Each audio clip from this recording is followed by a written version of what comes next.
Hello, everyone. I do believe that I am live, and within a few seconds, I will start hearing the first pings because I haven't forgotten to set myself to streamer mode yet again. There we go. Enable streamer mode. We are rolling. We are rocking. Hello. Hello, Silkron. Hello, Suzu. Nice to see you. Hopefully some more people will be popping on anytime soon. I am in a considerable amount of pain today because I've managed to do my back in. Yeah, it turns out that, when you exercise, you kind of have to be careful that you don't end up pulling muscles and so on. Hello, Muffy Graves. Hello, Aurora. Yes, I am streaming again. I am also screaming again because... Yes, I've managed to pull some muscles in my back, which is a very fun experience, especially fun considering that this morning I did 4 hours of gardening work as well, which, yeah, I'm very glad that it's in a garden that is quite close to my house because it's an interesting experience kind of having to waddle your way down the road back to your house carrying gardening equipment, trying very hard not to move your back in that way that is going to start sending rather considerable amounts of pain down your spine. So I do wish to warn everybody in advance, if you hear any strange moaning sounds, any odd noises, it is probably me reacting to random motions of my autism causing an amount of pain through my muscles. I wish to note that in advance. I should also mute this, otherwise I'm going to get spammed massively with notifications all the time. There we go. More ASMR? No, sorry, we are not doing much ASMR tonight. I don't think Thrang is around, so so we're not going to be doing that. But anyway, I'm quite glad that I'm able to actually stream again. Hello, Rin friend as well. It's been quite a while. I have been very busy overall. Very busy the last few weeks. It has been quite a complicated time in my life. I'll talk for about 20 or 30 minutes and then we'll get into the awards things. I've had a very interesting few days actually because yesterday I think I said it in the L thread, not the discussion of the events forum, that is. I said it in there that yesterday I was attending church like the good little Christian boy that I am. And yeah, we had a visiting minister who gave an extremely good 1 hour long sermon, and then he went back to his seat and he promptly had a heart attack, didn't he? So that was interesting. Fortunately, one of the congregation members was a trained ER nurse, and so she was immediately able to get out of her seat and rush over and take care of him while we called the ambulance. And apparently he's doing a lot better. He survived the experience and is more or less functional now. He had a heart attack before. He's 79, and but this wasn't like a full-on heart attack. It caused him to have a seizure of sorts and to basically freeze up and fall off his pew, but it didn't actually cause a massive amount of damage or trauma to him or anything, so he's more or less okay now. He'll need a few solid weeks of rest and everything, but no, he did not actually die. It was a little bit touch and go, but yeah, he picked a good place to have a heart attack, considering that he lives on his own, so if he had had a heart attack at home, he probably would have died. So, yes, if you're going to have a heart attack, please do have it in a public place around trained medical personnel. It does assist things quite significantly. Moaning on stream, you don't have to follow the menace meta. Please don't. I actually had to. Well, I didn't have to, but I listened to a tiny bit of that of the content that she is doing, just to see if it's really that bad. Oh my goodness, yes, it really is that bad. I mean,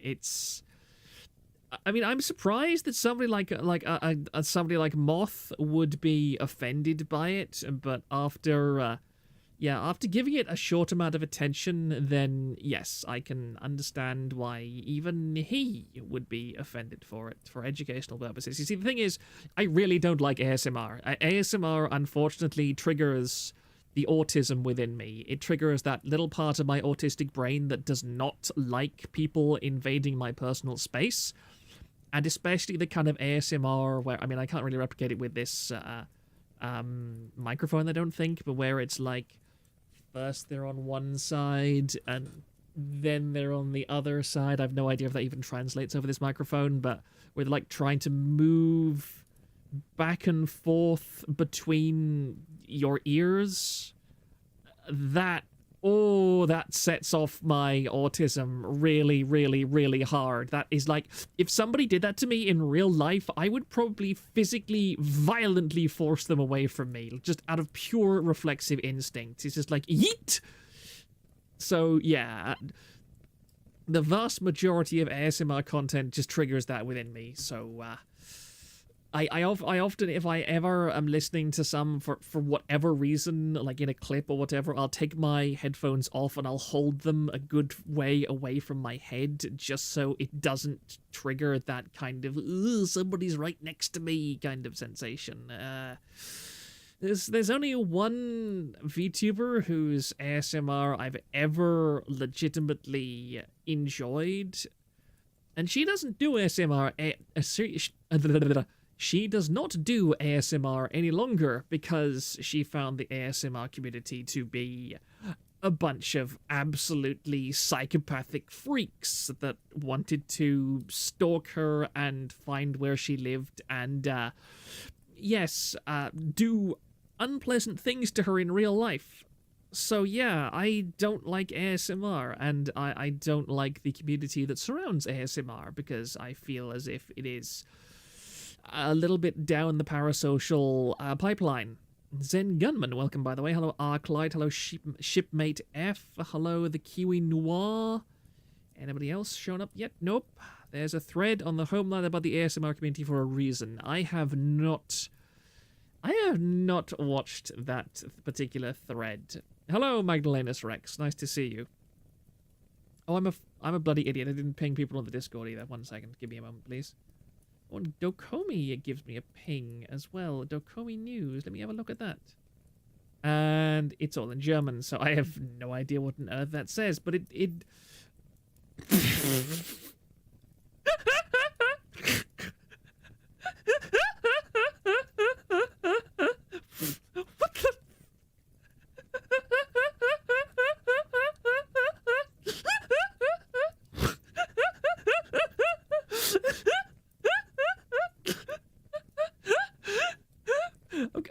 Okay, could someone, give me a moment, this is,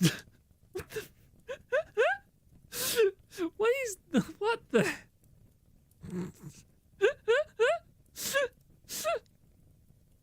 oh, good grief, let me just go to studio mode to make sure I set this thing up properly. I'm in the Dokomi Discord, and they just sent out an announcement. You see, the thing is, Dokomi is a German convention, and so yes, there is certain language barriers, but if you have a look at the announcement they just put out, I have no idea what this actually says, but I think you'll understand why I suddenly burst out into hysterical laughter.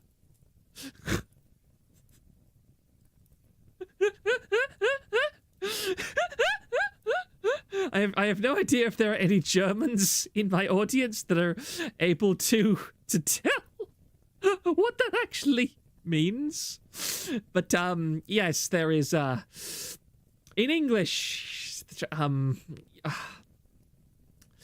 yes, I will not I will make no further enunciations related to this announcement, but I um uh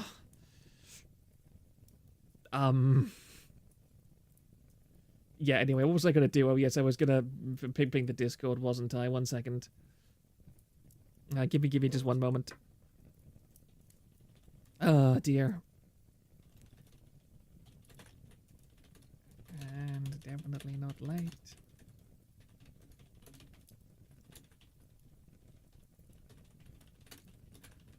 I really hate how my typing speed just massively degrades the moment I'm on stream. Maybe it's just the slight increase of nervousness or whatever. I'm learning German. We are looking for you, I think. We're looking for you is what it says. Okay, I can't believe dick sucking has derailed the stream. Shipmate F, the announcement itself covering the eyes jab style makes me think it was intentional. Madeline is Rex. I watched Kirsche and is it Leaflets or Leafits? Leaflets coverage on the inauguration of Trump. It's nice that there are VTubers out there who are openly based to a degree, though Leaflet seems a bit of a normie. I do sincerely hope that the inauguration of Orange Man Bad is going to lead to just a tiny bit more VTubers who are willing to stand up for their beliefs as opposed to the horrifying leftist hive mind that is mainstream VTubing at the moment and the nonsense that they get away with pretty much constantly. I do kind of have some hope for 2025, although I do think we're going to have to deal with an awful lot more crap of the OnlyFans style of content, because it seems as if a whole ton of VTubers are just kind of vaulting, leaping, and diving towards being complete digital prostitutes for no reason. And it really depresses me. I think that we have reached a point in VTubing where the medium is just about saturated enough that there aren't going to be any more like guaguras in terms of popularity, because like for years and years and years, well, not years and years, I would say for a good 2 years or so, there was a whole energy and momentum in VTubing of like, let's be the next guagura. Let's be the next guagura, with everybody trying to catch that lightning in a bottle once more. But I think that in late 2024, there was this tremendous cooling off period overall, and this settling of expectations and hopes, especially as more and more VTuber corporations collapsed and exploded. And now VTubers in the Western sphere especially are just like, okay, I got myself this $10,000 model. I've locked myself into this. I've kind of stalled my other career prospects, because if you go full time as a streamer, or even substantial part-time, that's going to substantially cut into your abilities in real life, your ability to seek employment in real life as well. And that's honestly something that I've felt as well, because one of the reasons why I stopped streaming particularly frequently was because I started getting interested in real life jobs again after COVID finally wound down and everything, and my health improved. And yeah, if you are working and you have a schedule like mine, like the European time slot is absolute hell. I really wish I was in America or something where I could stream late in the day, or relatively early in the day. I could stream at like 7 or 8 p.m. around the time that Kirsche streams, or a bit earlier actually, and that would be a pretty decent time slot. Whereas the kind of times that are good for a European time just clash so completely with any kind of work schedule, which is really irritating to me. Zen Gunman, the micro-agency Dämmerung of 2024 was both amazing and sad to see. A lot of good people had their dreams dashed. Yeah, there's... you know, knowing a bit about what goes on the inside of things, it's really depressing to me to know how many people have gotten away with everything that... I mean, there have been ones that haven't. I think that a good number of people... See, the thing is that VTubing is incredibly interconnected behind the scenes. There are definitely quite a few people that have been part of failed VTuber corporations whose name has been blackened beyond all hope of salvaging in the private eye, so I don't think they're going to be particularly prominent in the scene going forwards, and oh boy, do I wish I could talk about some of the karma that I've heard about. Oh boy. Magdalenus Rex, I do hope Cover has the tact to see there's been grumblings since mid-late 2024, and see what loss of popular support can do to Nijisanji, and at the very least do corrective damage control in 2025. I mean, I hope so too, but I am pretty black-pilled. I feel that if you look at Nijisanji's problems, an awful lot of it is kind of failure to deliver as much as anything else.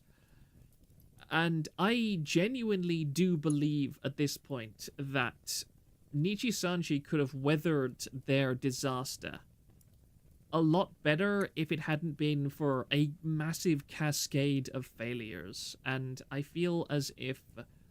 See, the one thing I'm pretty sure is out in the open right now that I don't, even if it's not completely out in the air, I don't care about saying it, is that I know that after Sayu left Nijisanji, there was a extremely major internal shakeup regarding the way that internal company policy worked, because, yeah, they didn't want another Sayu to be let in, and they didn't want another Sayu to leak stuff and emerge and all that kind of stuff, so there was a very major change in how things occurred inside Nijisanji after Sayu.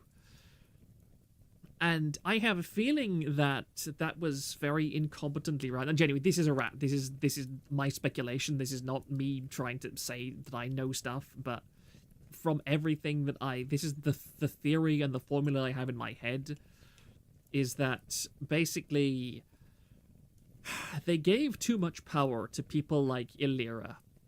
And as a result, Illyra decided that they needed to do their black screen stream in order to get ahead of whatever it was that Doki Bird was planning to say after she made that statement about not being silenced any longer. And that was really what destroyed the company's reputation. And it gave rise to so many extra rats. It turned VT against Nijisanji completely. Well, I mean, VT is always a fickle beast, but you know what I mean. And without that, I really do think they would have weathered things a whole hell of a lot better. So, in answer to kind of Magdalenus Rex's question, or statement rather, I don't necessarily think that hololive would look at Nijisanji's problems and go, oh, we need to be open, and we need to be more honest, and we need to be more flexible. I think they'd just be like, we just don't do the things that led to the nonsense that happened there. Hard disagree, Blackstream is a JP Corpo thing from Idle side. I mean, the thing is, it can be, but it's also entirely within the purview of the talents. The talents are allowed to do that kind of thing. I mean, they've been perfectly honest about that. They are allowed to do those kind of streams. Nijisanji is very, very loose with what it allows people to actually do, overall. If one idol jumps ship or does something stupid and gets fired, her group comes out and addresses the public. Yeah, but that's something that is encouraged but not mandated. You can't mandate people to do that kind of thing, but you can say to them, look, we feel that would be a good idea. And it's not just...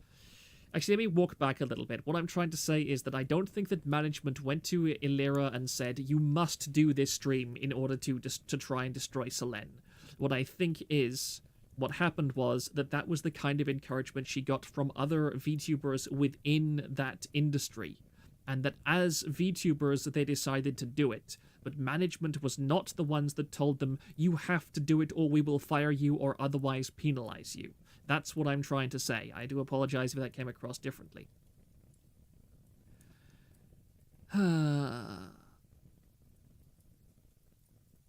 I don't see Holo will be like Nintendo, where their fan base is slavish because people have parasocial relations with the talent and like the corpo, so far as it helps their Oshi's dreams and will turn it in.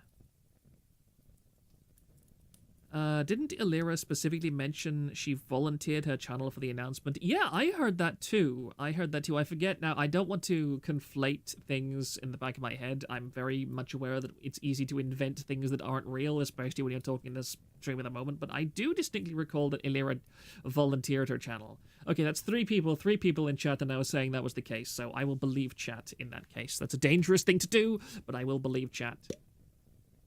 You are Discord noising? I don't know what you're saying, Muffy Graves.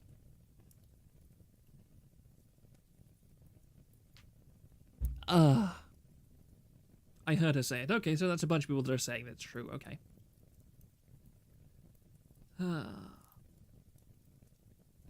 I feel it would be a good idea coming from a superior isn't a suggestion or encouragement, it's a command. Yeah. It's really difficult to kind of phrase things correctly. But from my experience and from what I'm aware of, very often there's more pressure from talents towards management than there is management towards talents in many VTuber companies, because the thing is, a lot of these agencies are well aware that ultimately the talents are the ones that have the true power in the equation, because there are definitely VTubers who are stupid and naive and believe that the company has absolute authority over everything, that they have complete power to enforce whatever parts of their contract they want. At the same time, it's not like 2021 or 2022 any longer. There are quite a few VTubers out there that are experienced enough to understand that in the corpo and VTuber equation, it's the talents that have most of the power. Because, like, for example, let's look at Sock's VTuber agency with Innis.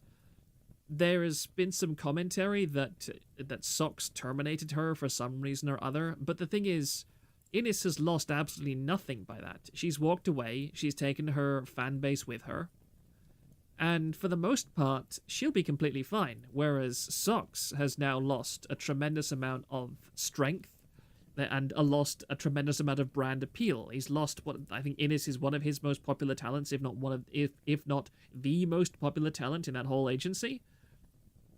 And although Nijisanji is a very large company, with things like the EN branch and so on, the talents still hold an awful lot of informal power, and there's very little that a middle-level manager can actually do to stop a talent doing something if they really want to. And I'm aware of quite a few instances like that where talents within VTuber corporations have done things that the management expressly did not want, but they did it anyway. And the management was like, yeah, we don't want you to do this, but you know what? If we fight you on this and you walk away, we lose like 80% of our revenue, so we're gonna let you do that. Like, that happens more than people expect, and it's kind of changed how I perceive corporations in the last year or so. In some ways, I think it's good, but in other ways, I think it's very, very bad.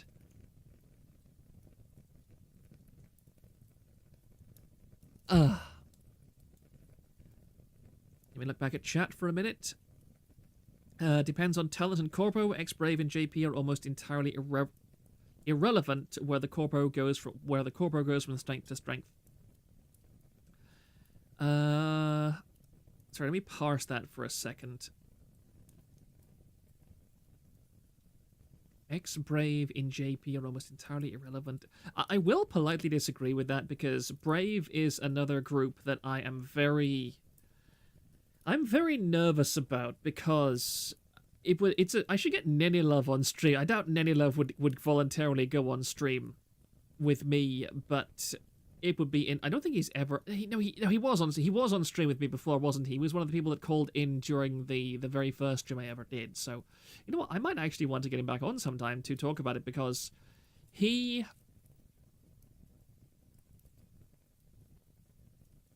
Sorry, Zuli. What do you say? Proctor does forget about voluntold to do it. Well, it's not mandatory that they would have to do it. It's strongly recommended they do it or else. Nenelove talked about Brave's numerous acquisitions and transfers and everything, and I really don't like the way that Brave is acting. Somebody that I know said that Brave is turning into the VTuber equivalent of the SoftBank, and a SoftBank is this very notorious Japanese investor which has like tens or even hundreds of billions worth of investor capital and is notoriously incredibly bad at it. For some reason, they're one of those almost meme companies which invests in everything in the universe and is notorious for losing hundreds of millions of dollars on absolutely transparently awful purchases that nobody can understand why they ever decided to go into them. And with Brave is very much a company that is trying to grab market share in a space long after that market share has already been gobbled up by other groups. And as a result, Brave is just going around and throwing money at people and saying, we want to buy out your market share. There was an expression in the business world recently, or a few years ago, that was like, it wasn't blast expansion or something like that, but basically the idea, it's like the WeWork thing and other situations like that, where you have a group that is deliberately unprofitable because it is grabbing up market share as much as possible, and the idea is they can be unprofitable so long as they establish dominance within the marketplace, and then they can start making money by basically acting as a monopoly with a captive audience. And although it's obvious that Brave can't establish a monopoly on VTubing because, yeah, hololive, Nijisanji, Phase Connect, they all exist, but at the same time, I think that they are doing their best to buy out as many properties as possible, purely with the intent of milking the fan bases as much as possible.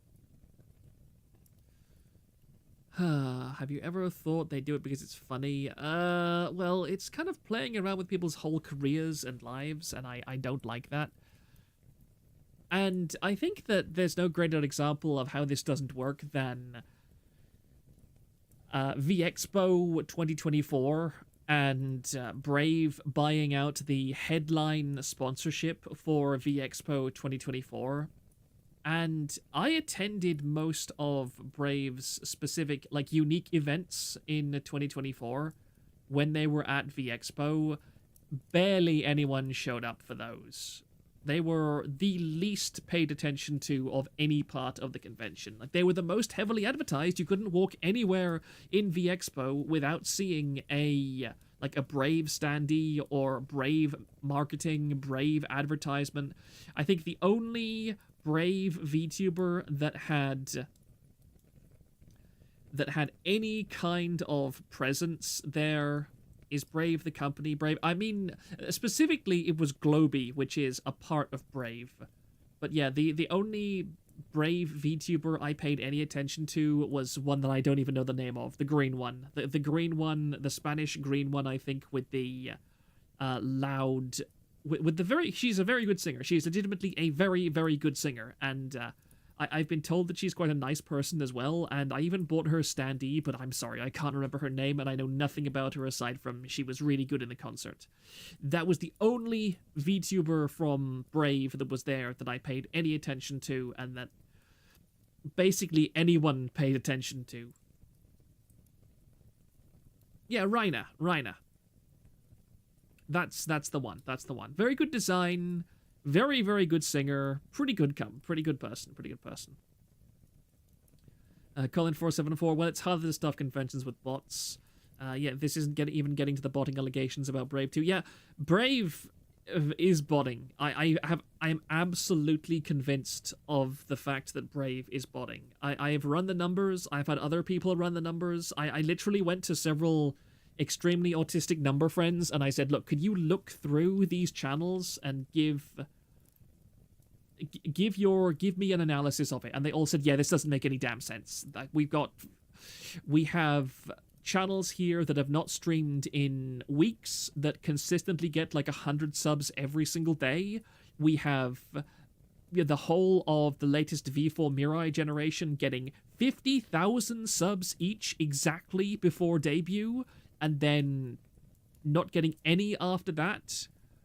That we have sub growths that don't line up in any way with the streaming activity. This is either botting or something terribly wrong is going on with our metrics.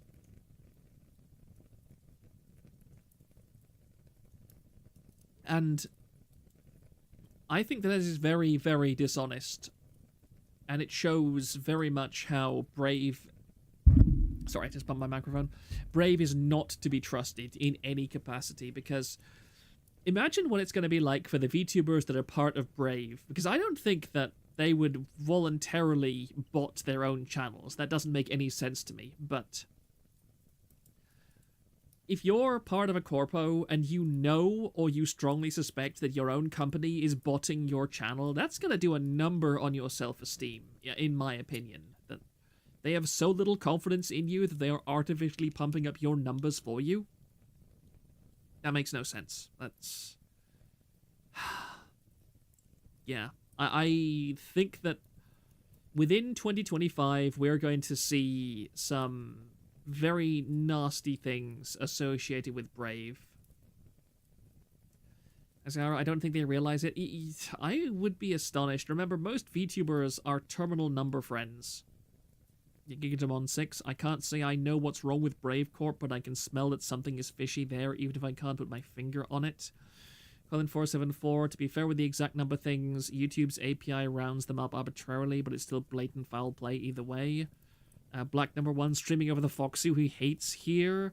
He hates her. I'm sorry, I wouldn't if I didn't want to. I wouldn't if I had another choice, but I mean, this is already basically late. It's not my fault the inauguration was today. I know I specifically try and time my streams that I don't overlap with Kirsha, but sometimes it just happens.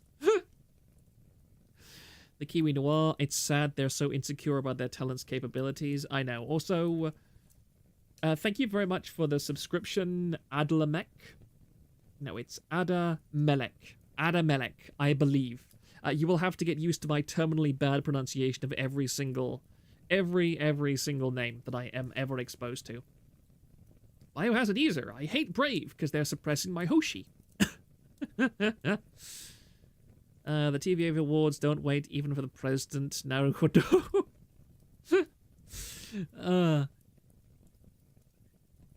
How long have I been live for? 37 minutes. Right. Okay, we've got about 65 CCV. I think that everybody that's going to show up for this is probably about showing up. Why am I getting pinged in the Discord?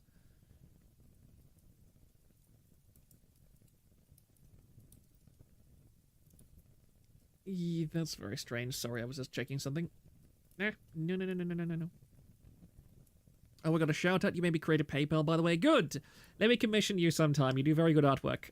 And it would be nice to work with a male artist who might have a sense of professionalism for a change, because my goodness, I am sick and tired of dealing with artists that are incredibly, incredibly bad at meeting any kind of deadline whatsoever. You have no idea. I tried looking on VGen. My god, VGen is a hellscape. It is an absolute hellscape. It's actually really funny. Let me just look. Has anyone ever heard of Acuful?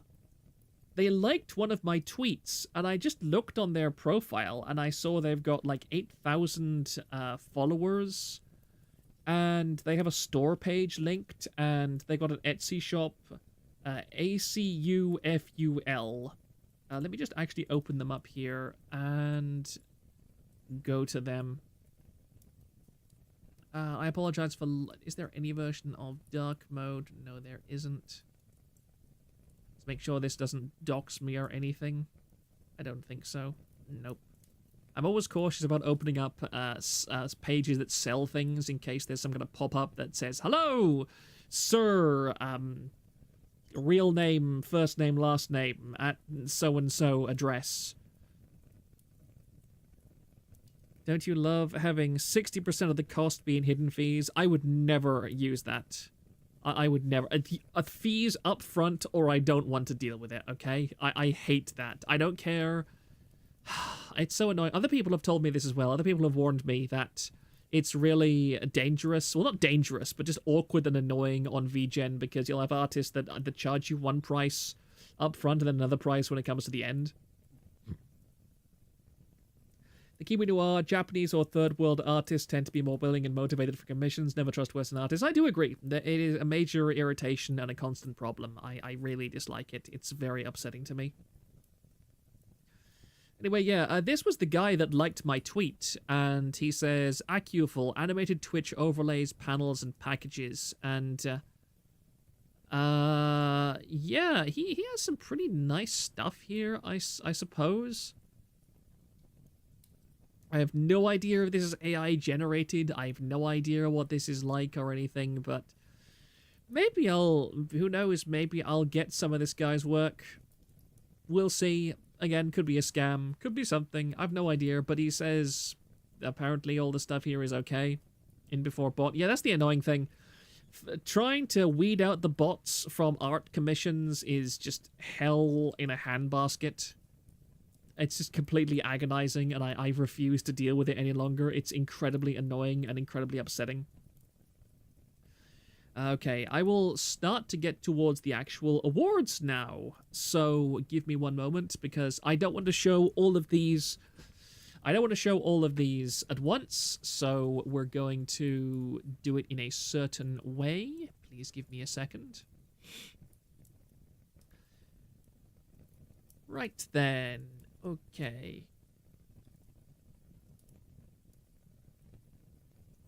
And of course this is extremely... I just realized a massive irritation. Give me just one moment, please, while I try and sort out this minor issue that has just arisen. There we go. Is this award show sponsored by Fansly too? I fucking despise Fansly. That's my one use of the F word per stream allowance. I really, really genuinely hate Fansly. Western digital artists are very entitled. I mean, the thing is, I can understand it, because I can go out at any point in the day when it's good weather, and I can earn 15 euros an hour doing gardening that I enjoy. So if I work 2 hours at gardening, I've earned 30 euros. And let's say I would have to spend years and years and years of effort to make 30 euros for 2 hours artwork. I mean, I could.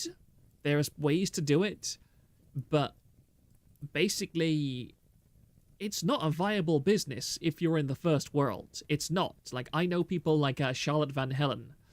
She was charging something like $4,000 or $5,000, or yeah, it was dollars, because she's in Canada, like Canadian dollars. $4,000 or $5,000 Canadian dollars for VTuber modeling, and she was getting clients. She had a full client list, and she said, "It's still not profitable. Like, it's not profitable for me. Even if I work full time, like $3,000 or $4,000 per commission, it's still not profitable. Like, the cost of living in my country is so high that this amount of money is like 2 or 3 months worth of work, and 2 or 3 months worth of living expenses. And guess what? Building an entire model from scratch takes weeks and weeks and weeks. It's a very complicated process, especially for someone who is like a professional artist who is charging that much. Then there's revisions, and then there's the VTuber getting angry at you that you didn't do something exactly the way they wanted, but the way that you know wouldn't work. And so there's delays on their end as well. And in the end, you could just flip burgers at McDonald's for more money and less hassle. So yeah, being a VTuber artist or rigger works if you're in a third world. It doesn't work if you're in the first world. Now, hopefully the economy will change just a little bit to make that a better situation. But yeah, I mean, in summary, I can understand why Western artists are pretty lazy, because in terms of the amount of money and investment that you're getting for the product, just work at McDonald's. It's going to be a better investment of your time. Zerstora, those kind of commissions are so dependent on supply and demand. The moment less people demand commissions for a model, they get effed. I mean, at the moment, the demand for models and riggers is very, very high. Maybe it's going to drop in the next couple of years, I'm not sure. But I mean, if you want to learn rigging, now is the time, because you're going to be able to charge a lot of money. I mean, hell, even I might get into it.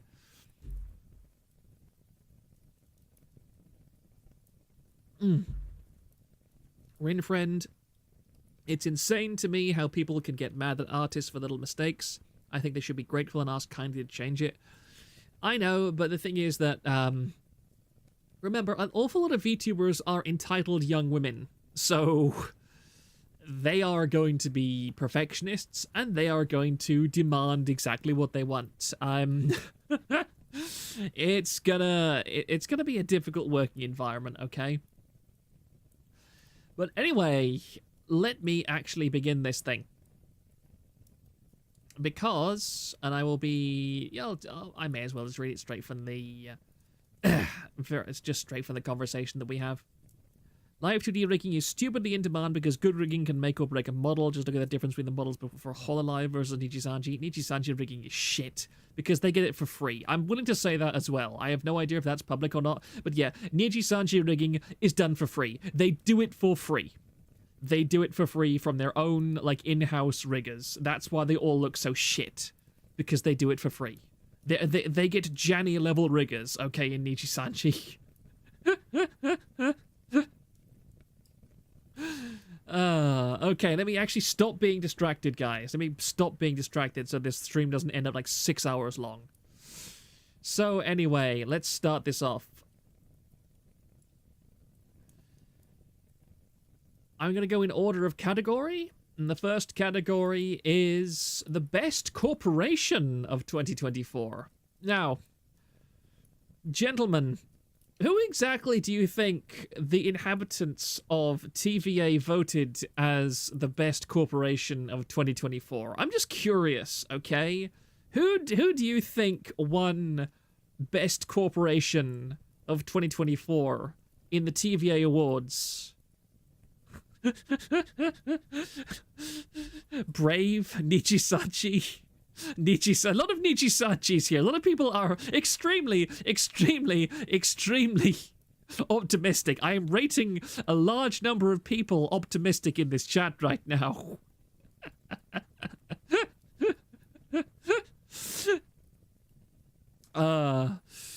No, who are we joking? Who are we kidding? It was of course Face Connect. Like, why do you make this yellow on a white background, Azihara? Why do you actually hate me? Yeah, best corpo of 2024 is, to the surprise of 0 people, Phase Connect with 106 votes. And then, of course, we have the runner-up, which is hololive at 74 votes. I am completely shocked out of my mind that a single person voted for Brave Group. I'm very surprised that somebody voted for Pixel Link. I think Pixel Link is actually slept on a little bit. I mean, the tragedy is that Pixel Link, as far as I'm aware, is kind of a shit corpo, but they have very good talents. I have heard absolutely nothing negative ever about any of the Pixel Link talents, which is unbelievably rare. Unbelievably rare. There are two companies, well, not, I would say one company and one VTuber agency that I regularly watch, who I have heard 0 negative things about. And that, one of them is Pixel Link, the other one is Videre. Important note, Thrang is a stupid individual, got 7 votes, but we couldn't find that corpo.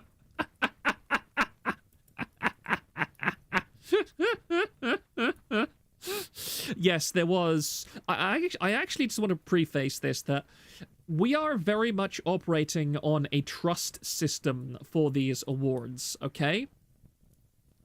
I have a very strong suspicion that a certain individual has been using bots to, or otherwise using his nefarious internet skills to rig the vote for certain categories, although I am going to be good faith and believe that the only way that he rigged things is to try and insert Thrang is a stupid individual into every category.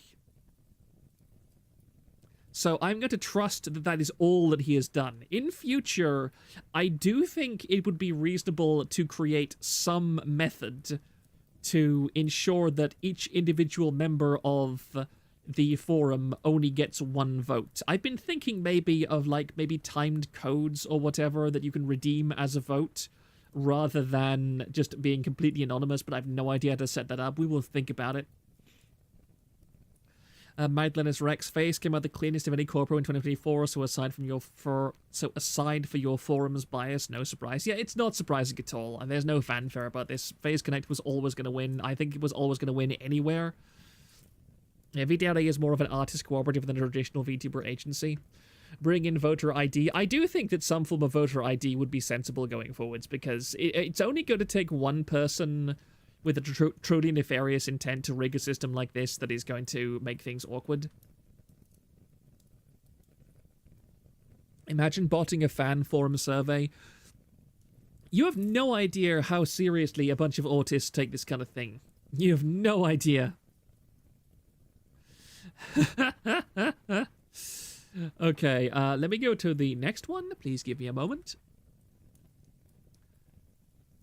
So, the next award that we are going to do, allow me to get the grid up on the screen, here we go, was Best Indie. Now, this was a very hotly contested one. A whole bunch of names here I will show on screen in a moment I don't even know. But I'm curious, who thinks that... who thinks? Any ideas who won the Best Indie vote?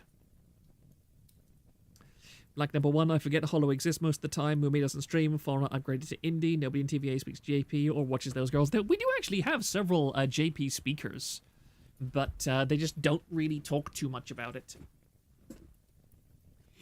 Doki probably. Normal ass people will vote for Doki. Is it Doki Bird? Proctor New Deer Girl? Unfortunately not, sadly. I am... One of my determinations for 2025 is to get more people to watch Soy Milk, because she is absolutely and completely adorable, and I think that she deserves at least to be a 5 view, to be honest. She is the sweetest thing I have ever seen in my entire life. I want to hug her and I want to protect her from all the horrible things in this world that I know would very quickly eat her up. But that's just me, okay? That's just me. Anyway, let us put it on the screen.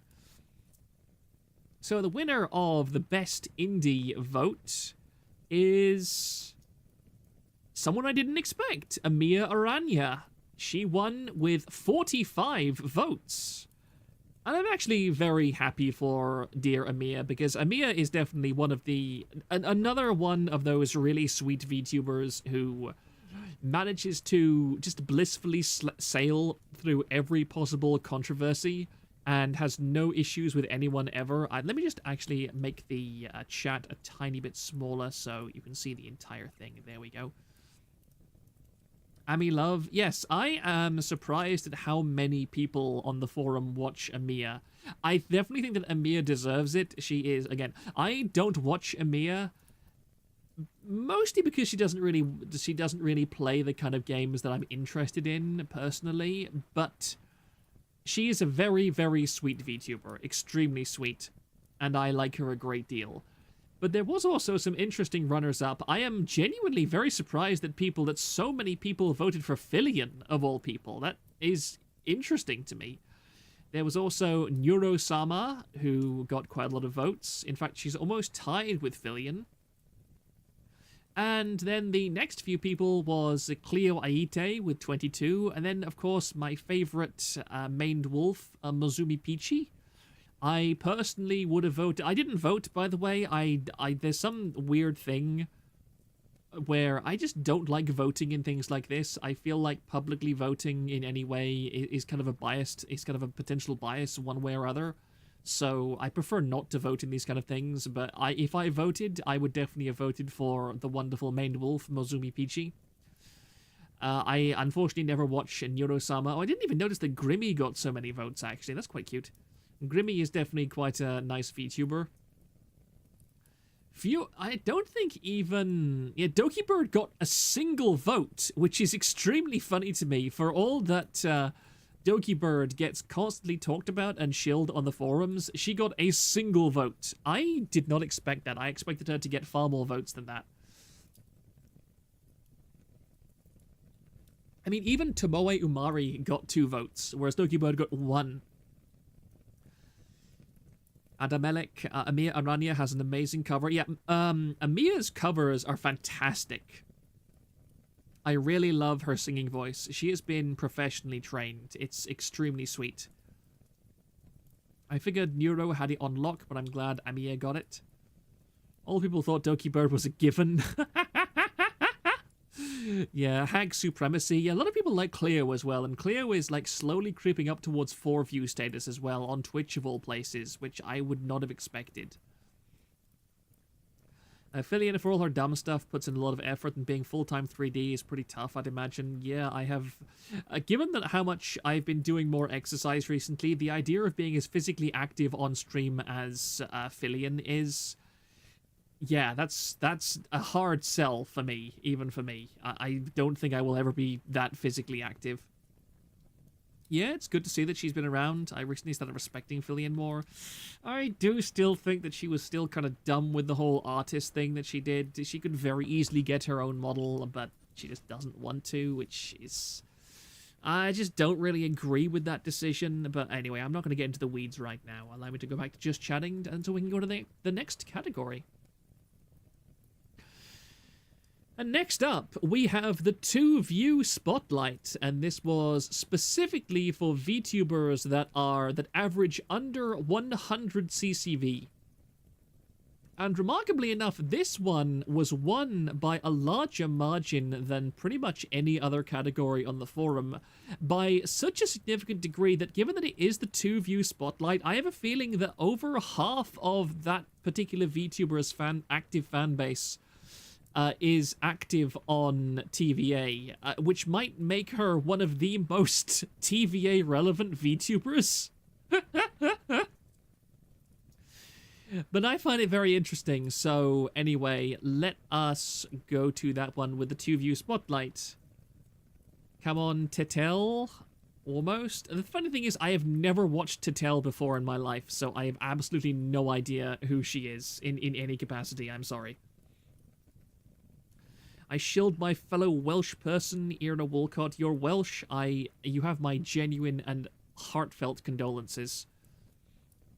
I saw some of Ira Walcott's fan art recently. My goodness. Ira, good grief. I find Ira... She would be perfect if she wasn't gay, a furry, and a fujoshi. Okay, you subtract those 3 things and... she'd be pretty good. But unfortunately, well, yes. Anyway, let us go to the actual award itself. Because the winner of the 2-view spotlight category is... Charlotte X Bear with 51 votes. Which again, because she's a 2-view, and 2-view is, well... between 10 and 100 views, 100 average CCV, that means at least half of her active fan base post on TVA enough to vote on it. Who voted Hexa? Oh, probably Naganon. He's still... Naganon actually still watches the forum occasionally. I'm fairly sure that he frequently posts about TVA on VT, and it's quite hilarious if he does, because he writes some of the most seething and angry and pathetic rants against TVA on VT that I've ever seen in my life, and it is highly entertaining when people send me them in my DMs. Lot Swanhild? How on earth do you pronounce a name that is L and J together? And there's one 2-view I watch, Magdalena's Rex. There's one 2-view I watch who's Japanese and plays older games. I like her, so they more chill. Well, I mean, you can't just talk that much about her and not say who she is. You gotta hate her on VT. It's pretty interesting to catch some screenshots out of nowhere. It is quite funny. I never watch VT or anything, but the occasional screenshots I get from VT, it's just like, I should start charging rent because, my goodness. Well, I should know. It's the opposite way around, isn't it? I should ask them to start charging rent because I think it's unfair that I live so rent-free in so many heads. But yeah, Tetel got 43 votes, and then this individual who I'm not even going to attempt to pronounce. The Chinchilla's votes split into 2 different names there. What do you mean? A KK Cyber, I have no idea. Joruna, 11, I quite like that. Thank you for whoever voted for me. I'm genuinely surprised. I suppose that Sawa has been on hiatus because she's had a child recently, quite a lot. But I'm surprised Sawa only got 1 vote. There's Kapomiyu, there's BB, Alien Mixture.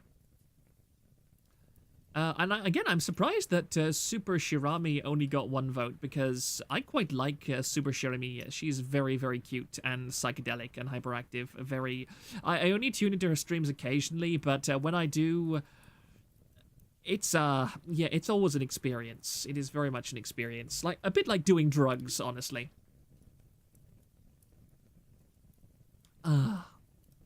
Literally only Super Duper watches her. I watch her as well. Again, she's very cute.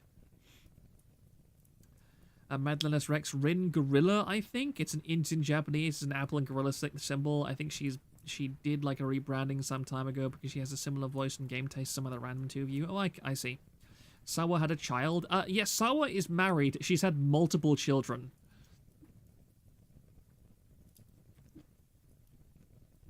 You have experiences in doing drugs? Only mild ADHD effects.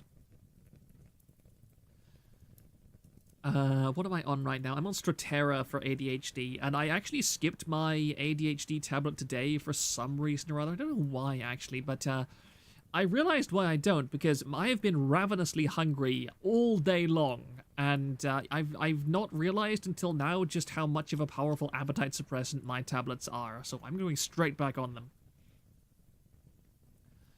Only Super Duper watches her, and only Proctor watches her, therefore Super Duper is Proctor.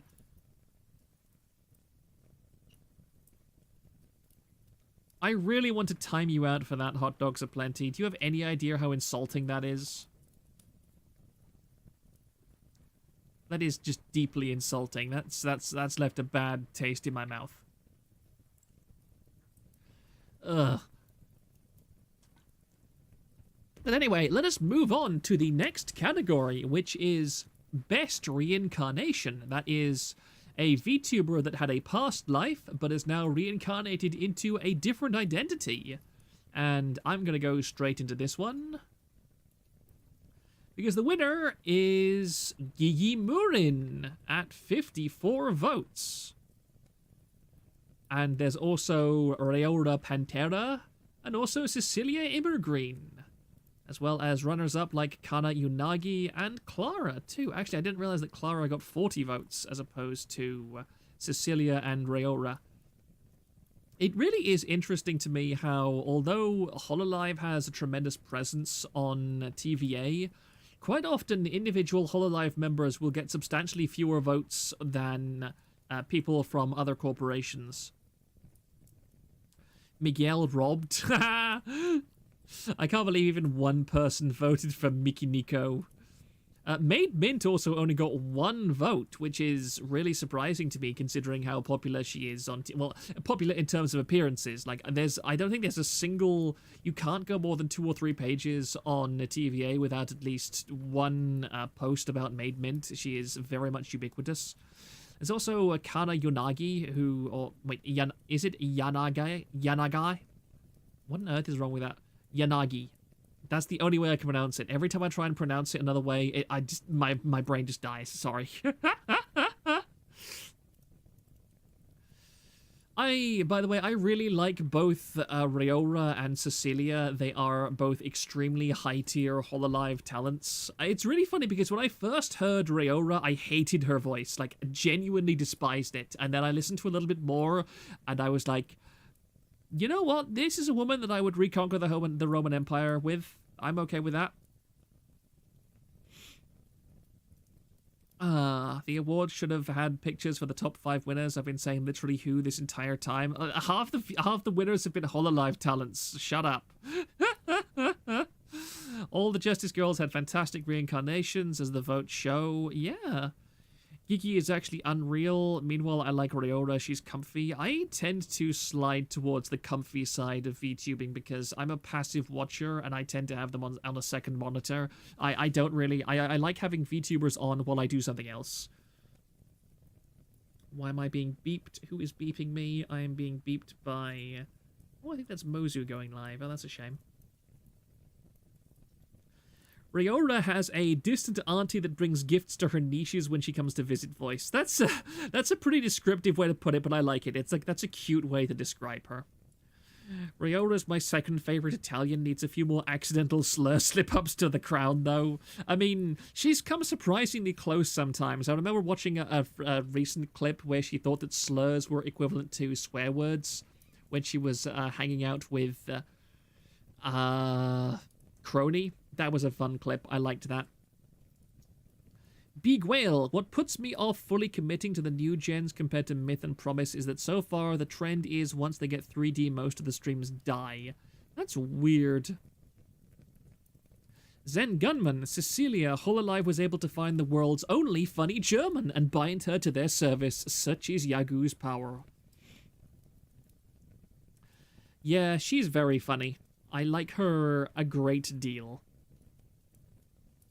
I don't know why. I also find her accent very, very compelling. I surprisingly like German accents, which is funny because I sincerely despise most Germans, like passionately despise them. I find them to... I'm not going to go on another German rant, okay? Every single time I mention Germans on my streams, I start ranting about them, but I'm not going to. Let me open up this one because... Yes, this is Best Newcomer, the Best Newcomer category, which is... Now, I have a slight problem with this one because Best Newcomer, I'm pretty sure it's supposed to be people that have not had major past lives before, but there's a bunch of people that definitely have had pretty large past lives on here. So, but I mean, I suppose in VTubing, the number of people that have just started streaming as VTubers is actually surprisingly low compared to people that have been streaming for a long time converting into VTubers. So, yeah, it's just a tiny bit of an argument. CC's cuteness overpowers Proctor's racism. It does indeed. I am very racist towards Germans. Proctor hates Germans, loves Austrians. I mean, I certainly prefer Kiara with the new voice as opposed to the old voice. The old voice that Kiara had in her streams maybe want to jam rusty skewers into my ears. But her natural voice is just so much better. I have no idea why she ever wanted to use that stupid stream voice. Anyway, I touched my shoulder. Proctor hates Shy Lily confirmed. I mean, every single clip that I've ever watched of Shy Lily has been her moaning and talking about stuff like pussy juice or something, so... Yeah, I don't like Shy Lily. She's... There are some VTubers that I feel, they just give me that kind of... It's like walking past a room that you know that prostitutes have been using and, like, catching a scent in the air of, like, cheap mouthwash and slightly musty bed linen. It's that kind of feeling when I watch people like Shy Lily. It's the kind of weird, soiled nature of the whole thing. It's part of the reason why I don't like Coomers. Your recommended is based on what you watch. I'm not talking about what I saw on YouTube. I'm talking about stuff that people have posted on the forums. Something in the water for the whale tubers. We're getting into a bad spot, so I'll move on. But yeah, the Best Newcomer. the Best Newcomer Award is going to Ayase Yu, another person I have no idea about, who has got an amazing 68 votes.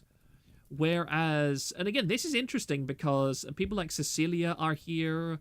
It's also Gigi. So people that previously won other categories or came very close get basically no votes at all in this category, which I find quite interesting. Oh dear, give me 1 second.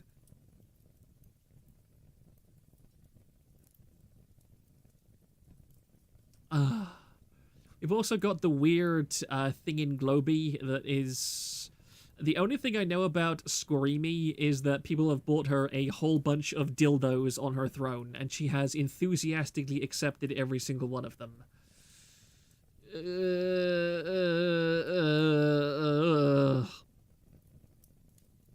It's because people don't classify them as newcomers. Yeah, that's quite possible. But again, like, yeah, you could be right. You should watch Titel. She's very turbo say-so and earnest. I might give her a look. A girl has needs. Azihara. You know, I'm not even going to comment. I'm not even going to comment. It's nice to see that Kanagi is getting a good amount of recognition too, because she's kind of sweet. But there's not really too much that I have to say about that one, so I'll move on. And the next bunch of ones are all about songs. And I think that songs have definitely been a highlight of 2024. There's been a whole ton of VTuber originals that have been incredibly sweet. And the first category here is Best Hololive Original Song. I listened to too little VTuber music, actually. I should listen to far more. There's actually a huge amount of votes on this one for various different things. So allow me to just boot it up. I am not going to be able to pronounce this, god damn it. This is really irritating. You'll have to bear with me for this one.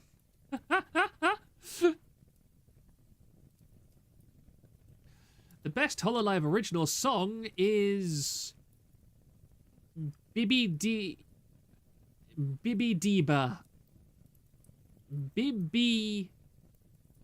Yes, Bibi Diba. Titel once wanted to know what the word people kept saying in GTA 5 meant. The word was F, and when her chat told her what it meant, she refused to use it. That's really cute. A Swiss song. Yeah, I have no idea how to pronounce that. Hopefully I did it just kind of almost in a way.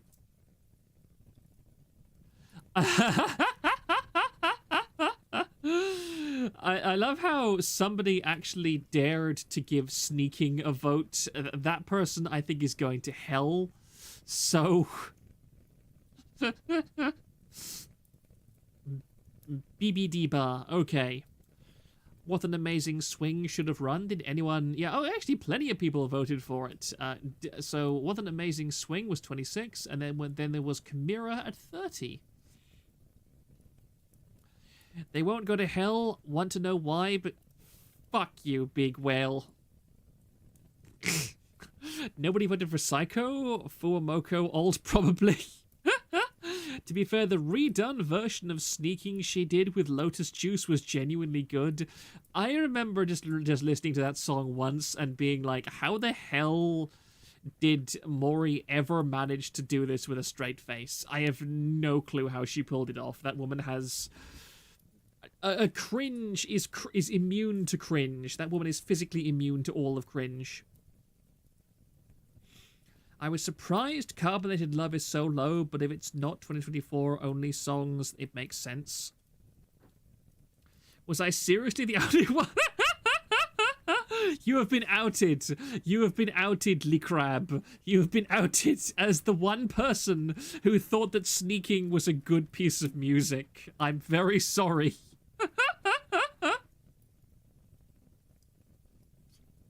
Oh, you poor man.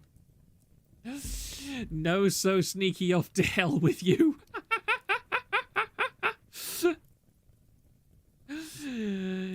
Sneaky is the kind of music her people listened to back in the hood. Oh, dear. Oh, dear. That one hurt.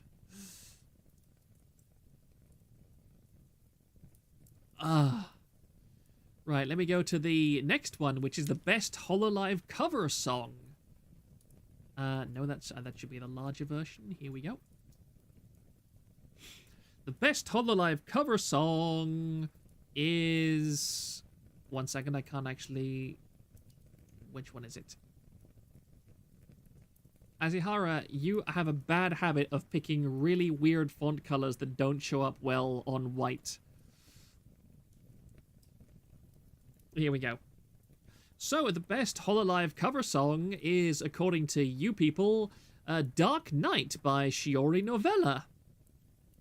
Meanwhile, we actually have... This is one of the most contested things of the entire vote, I think, because we have White Noise at 36 and Echo at 36 as well. So those two are tied and only, less than 5 votes behind Dark Night by Shiori.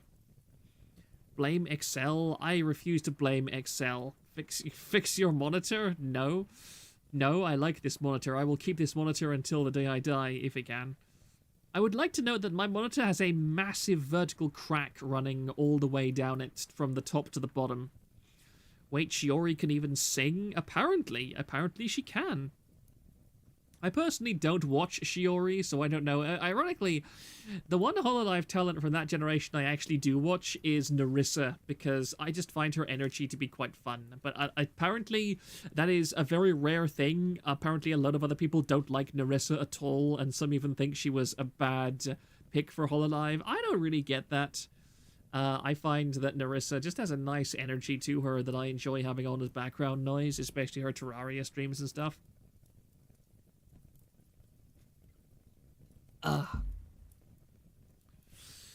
Shiori deserved it. She put a load of effort and it was voted a fan favorite too. Yep. Wasn't going to spend an extra minute picking colors. This is the kind of half-hearted attitude that this whole thing is made from. I don't like Narissa the talent, but she comes off as extremely likable and a decent person. Yeah, exactly. I just like her because she's kind of sweet. There's no bigger reason there. Whereas, honestly, Shiori, I'm just kind of turned off by the fan base and the fact they like to draw her with running makeup, which I find absolutely and completely disgusting. I find running makeup to be viscerally abhorrent. It is one of the worst and most disgusting things that you can draw a person having. So, yeah, I have no idea why people like that, and it's like half of her fan art. Holo pick based by what cover, think their character personality. It's just people have different taste. Shiori is too face connect for me, a face fan. Okay, we'll go with that. I don't know because I don't watch her.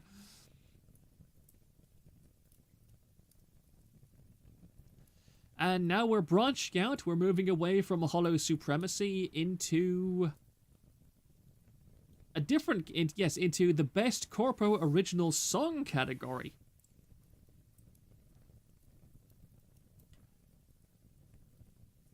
Which, again, was pretty hotly contested. In fact, the winner only won by a single vote, so I will put that up on stream right now. Because the winner of the Best Corpo Original Song is... Wait, no, sorry, that's not the one I intended to do. There we go. Was Apostasty by Rooney Rose, which won by a single vote. There was also Break Into My Heart and also 333. I think I actually listened to 333. That was pretty good. Pippa the Ripper better win. It's not even on the list, I'm afraid. Yeah, that is from 2022. Pippa really needs to do an updated cover of that. Based taste, but dumb tiss. Magdalena's Rex, I hope you die in a fire. Actually, please don't. You're one of my more interesting chatters. But yes, once again, to the surprise of absolutely nobody, a Phase Connect song won this particular category. I love Break Into My Heart. Yeah, well, obviously a whole bunch of other people did as well. Alien Mixture covered it. Oh, that's nice. Unfortunately, my respect for Alien Mixture kind of fell through the floor after she posted those foot pics with her own underwear stretched over them. Yeah, that goes a little bit too far into the realms of things that I don't enjoy. Rooney is one to watch. She's also the V singer of her generation. Yeah, apparently, it's quite ironic because a lot of people say that Rooney is like the normie of her generation, and yet people like her, but they don't like Narissa, which is really funny. I would have voted for World of Leah, but it was released after I submitted my vote. Count me among the Runatics. Runatics is a genuinely very good fan name. Meanwhile, we have. I'm not. I suppose you won't even be surprised at the winner of this one, and also the next one as well. Oh my! Because now we're going into the best corporate cover song.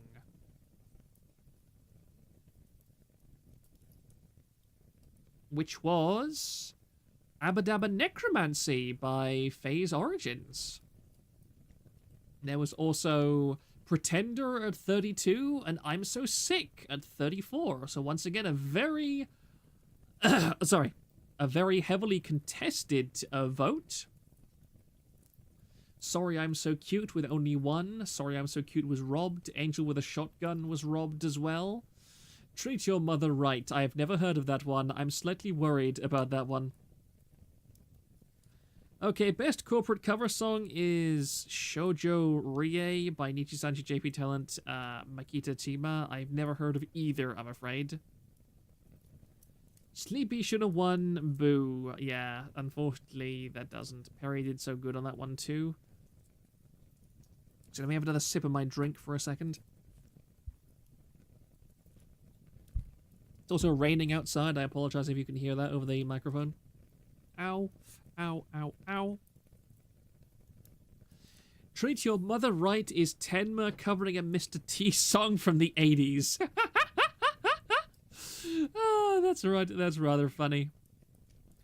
Leah's take on I'm So Sick is genuinely impressive. I didn't expect her growing vocals to be so strong. I mean, she has been getting actual lessons in singing.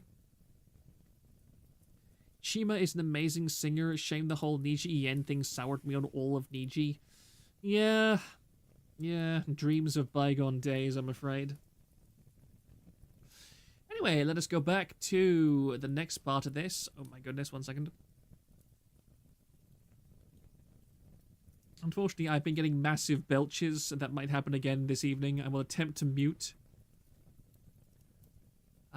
Next we go to the best indie original song. And I am very pleasantly surprised that, unfortunately, it did not quite win, but it came incredibly close.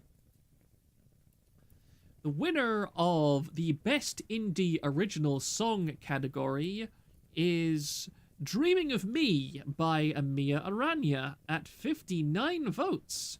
However, a very close second is Victrix with 53 votes by my personal favorite, Mozumi Peachy. So yeah, another 7 votes and she would have won, but I will say quite happily that Amiya definitely deserves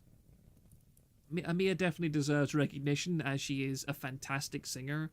Victrix should have won, to be honest. Mozu is a fantastic singer. You know, one of my dreams I would love to sing with Mozu one day. That would be a thing that I would really, really enjoy doing. I think that our voices would complement each other particularly well. Because she's got a nice deep voice, and I'm pretty good with those kind of songs as well, which would be quite interesting if there was ever some kind of duet that we could do together. Coming second to Amiya just means there's 2 golds for the audience. Yeah, I do agree. 2 extremely good singers.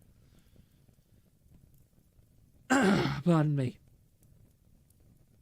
And apart from that, Snowdrop got 30.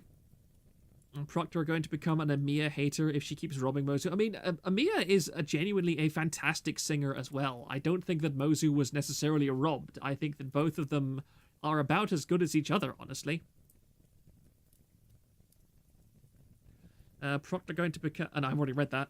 I was turned off by Mozu when she was the random VW talent whose debut I watched and it went straight to I drink my own pee. I mean, she has completely moved away from that kind of content, and in fact she's even privated all of those streams. She's made it very, very clear that she very much regrets that kind of content and doesn't intend to do it again, which I think is extremely mature and sensible of her. I think that an awful lot of VTubers... So that's the thing. VTubers have a terrible tendency to do something that gets them results and be like, welp, I guess this is my life now. It's like Yuko Yurei and the stuff that she did. Because when she was an indie as... I forget what, like, a Rai project, I think it's her.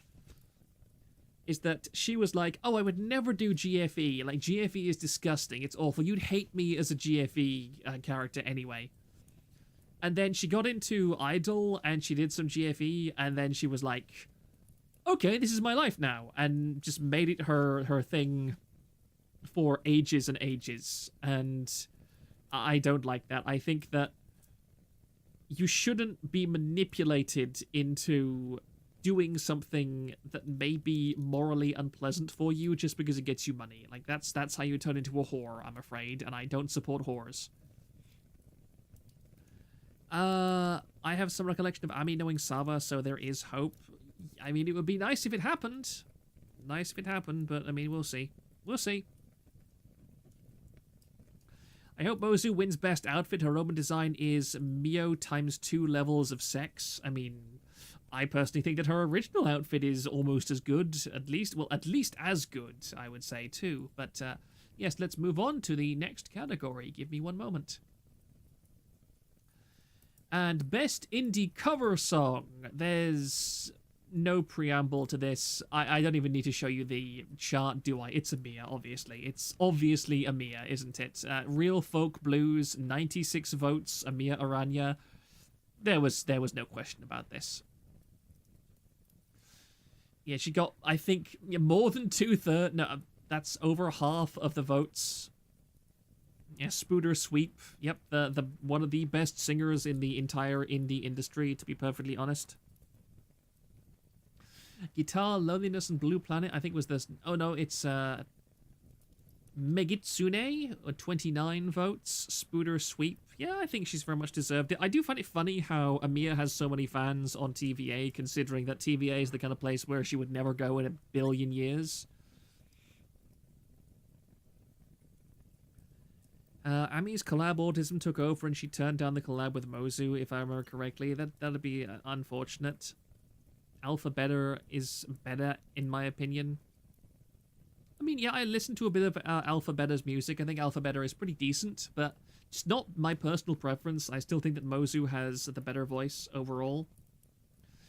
But yeah, let's move on to this, because that's all of... Let me just scroll down. Yet there's not. They're about halfway through. Just checking to make sure because my throat isn't too brilliant. Right. Oh, there's a lot of argument here.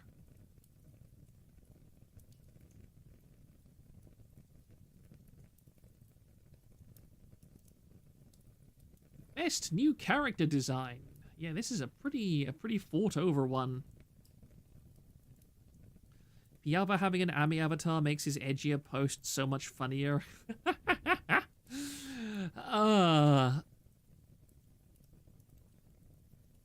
But yes, the best new character design award goes to Cecilia Immergreen, which I more or less agree with. This was for new characters, not new outfits, by the way. I think that Cecilia definitely has a very lovely avatar. Elizabeth is definitely pretty high on the list as well. I think that her outfit is pretty nice. And then we have Rayora Panthera, which I also think is a really lovely character design. I would say that both of these definitely had equal chances for the top slot. Doll joints is a very untapped market. I do agree. Green Woman has the best usage of immersion, which helps a lot. Famously, the hand stream with doll joints drawn on. Yeah, that was kind of cute. There's also Screamy again, who got a surprisingly large number of votes. Bonnie Barkswell, who has a pretty good character design. Unfortunately, with Bonnie, I feel like her character was kind of ruined by the whole pup maxing thing. I don't like how much she allowed to take over the fandom and play into it, unfortunately. I kind of stopped watching her after that, which is a bit depressing. But yeah, Cecilia definitely deserved this.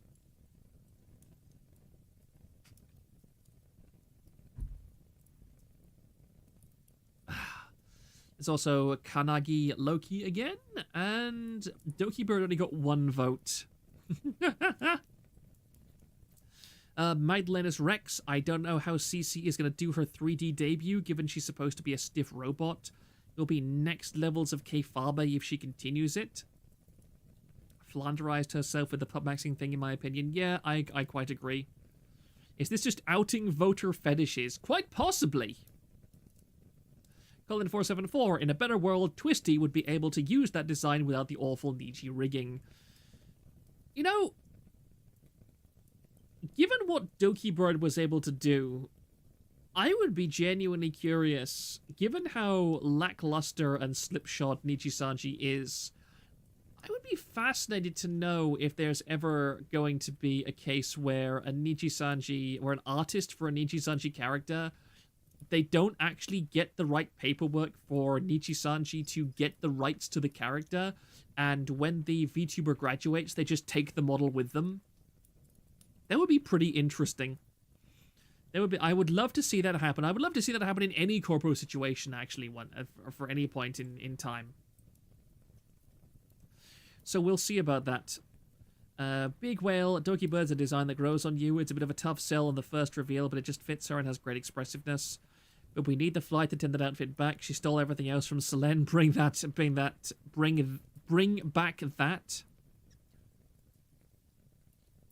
Aya, leave, please, save yourself. I actually quite like Aya's character design, now you mention it. I think her character design is one of my favorites in Nijisanji overall.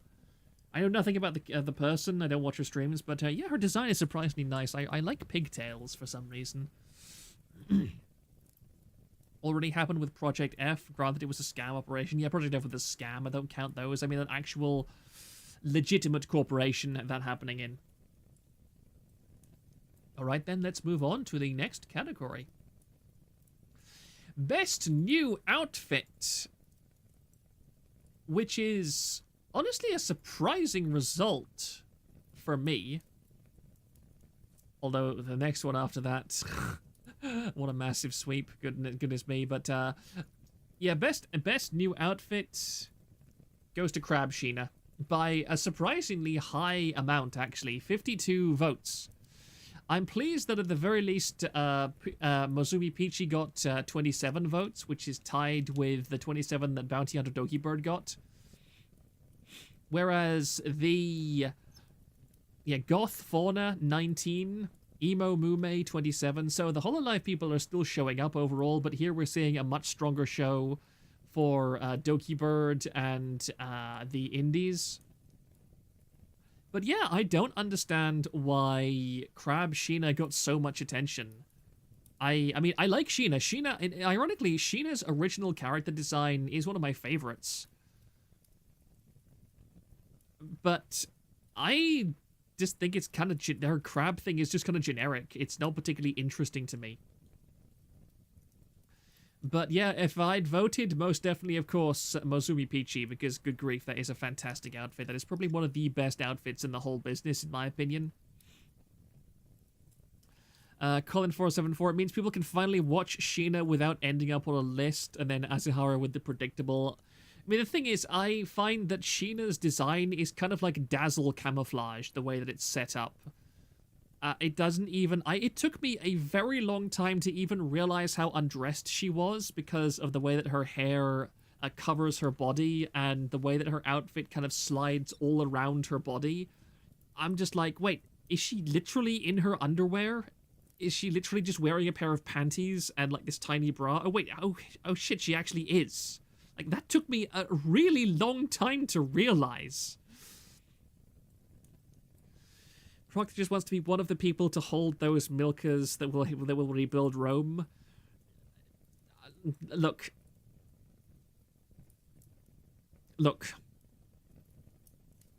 All I'm gonna say is that if I was a Roman emperor, I would have been monogamous with somebody like Mozumi Peachy, okay? There would have been no quiet mistresses in corners if I had an empress like that, shall we say. I couldn't unsee it after the Kiwi Sensor Bar memes. yeah, I think she was one of the ones that had the 7-head treatment as well. Maybe it's kind of like how you don't notice Picora is wearing a bunny outfit under the jacket, or how Ina's default outfit is weirdly lewd. Yeah, I don't mind stuff like that. Magdalena's Rex, if I was Roman, I'd want to be a Romulus with Mosu. Aerobics, Kiara was great, not gonna lie. Yeah, it was actually. That was a pretty good outfit that I thought was suited Kiara very, very well. NASA's redesign also got a lot of votes. NASA cute as always, and Necromancer Grimmy was also something that I rather liked. Oh, I see what it does. I did appreciate how she actually used the sensor bar on her Minecraft outfit during one of the Pippa collabs. Yeah, Sheena is very based. I'm pretty sure Sheena is one of the kind of people that would read the forum. I've rated her at least once, and she reacted quite positively to it, so... Yeah, Sheena is a very based, very sweet girl, and I wish her nothing but the best. Alright then, I think we can move on to the next category now, which is most notable graduation / return to indie. And I mean, another one. Do I even need to say anything here? In fact, you know what? I'm going to let you discuss this for a second while I go to have a piss, alright? I'll just be like 30 seconds or so. And, yeah. Do I even need to say anything here? I can just mute myself for like 2 minutes.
Ah, I have returned, gentlemen, with an empty bladder.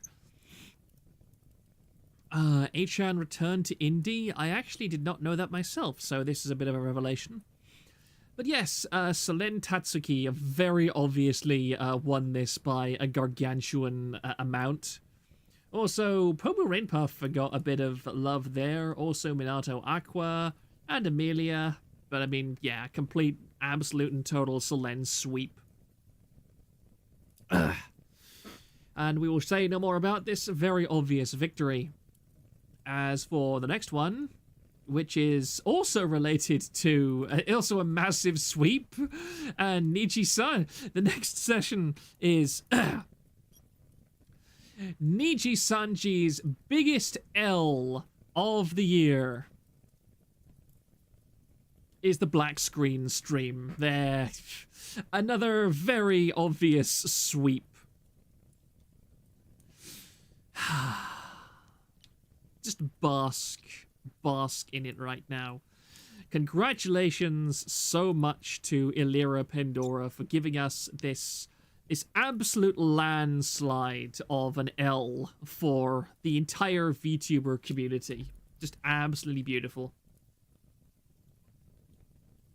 The black stream was such a pivotal moment in VTubing. It pissed people off so much it pretty much killed past life taboo in the West.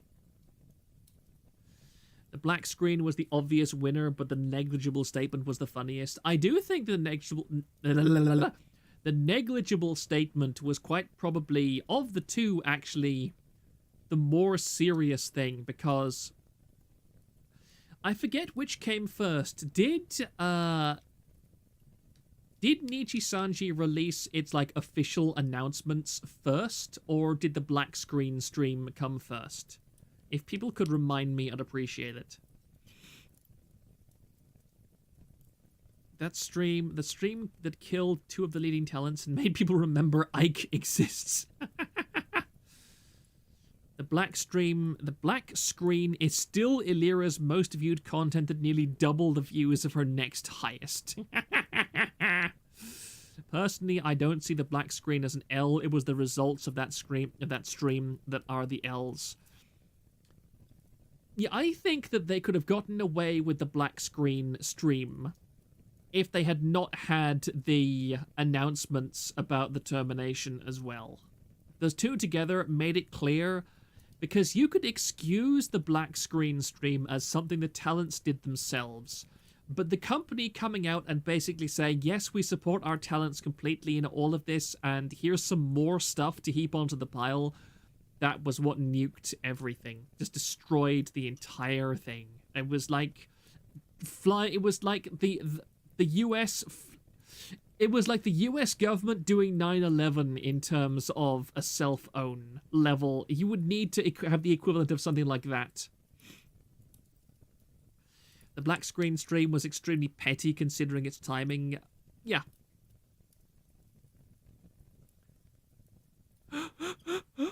Oh, pardon me. Negligible was ultra stupid, but the black screen was so wild it broke the VTuber scene in the EN sphere. Yep, the Iranian naval incident. Oh dear, we're getting political now. Black screen caused collapse, and negligible was response to investors freaking out. True. Like the US Army in Vietnam and Afghanistan, Nijisanji's pullout game is weak. I suppose you could call Made Mint and Selen Tatsuki the Taliban in this case, where they just kind of swoop in and pick up the tens of millions of dollars of US abandoned equipment. I mean, literally in Selen's case, because she went back, she stole her model artist as well, and even the fan base name. So Selen Tatsuki is literally the Taliban. Armchair expert, every day I buy more into the rat that Illyra was inspired by what Kawaii did with Enchantasia. Yeah. See, that's the thing, is that people don't... This is why... See, this is my argument, okay? Let's go back to that for a second. My argument for why Illyra was the one who decided to do that black screen stream on her own is because she is extremely good friends with several of Kawaii's talents that did the white screen stream for when Gen 3 graduated. And she has gone on record for saying that, I forget which one, I think it's Rainier Sun, I may be wrong about that, where she said specifically that she was incredibly close to Rainier's son, and they'd had incredibly close conversations, and they'd agreed on an awful lot of stuff. And I really do think that was their choice. That was what they'd done. Magdalenus Rex, the whole period from Christmas to February was insane. Pomu's graduation felt like a great forewarning of what happened just 2 weeks later, like a last time you get any fun here, heed my warning. Yes, very much so. Armchair Expert, it made legal 0 sense from any corporate PR angle. I do agree, completely. It was just completely insane.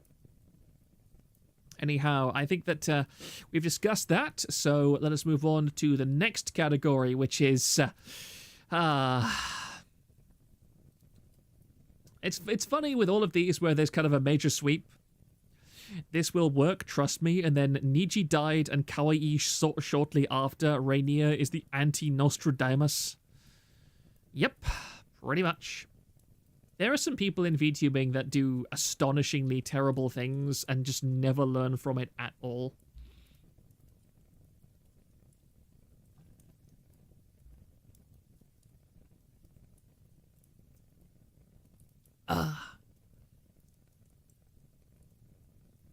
Where am I now? Yes. So the next one is also a person-focused event. The Mikeneko Moment of the Year, which, according to you wonderful people, is being exposed for abusing her husband. Also, getting trolled by Chinami on Twitter, attempting suicide over memes, announcing that she is single at age, 35 or something? Reincarnating in Wactor. Honestly, trying to sell out her teammates in Rust was one of the funniest things, I think. I actually think that this one right here, trying to sell out her teammates in Rust, I watched that stuff. Oh my goodness, that was some of the most pathetic, genuinely agonizingly pathetic stuff I've seen in VTubing. But yeah, in terms of actually bad stuff that she did, exposed for abusing her husband, yeah. And Murray, hey, being single at 35 isn't that bad. Hey, I'm single at 32, okay? If I'm very much, no, I'm not going to buy into the Christian memes, okay? She's just the personification of a woman moment. I mean, I honestly wish she'd just get some mental help, okay? I mean, she's funny, no doubt about it, but that is a woman who has some serious mental disorders.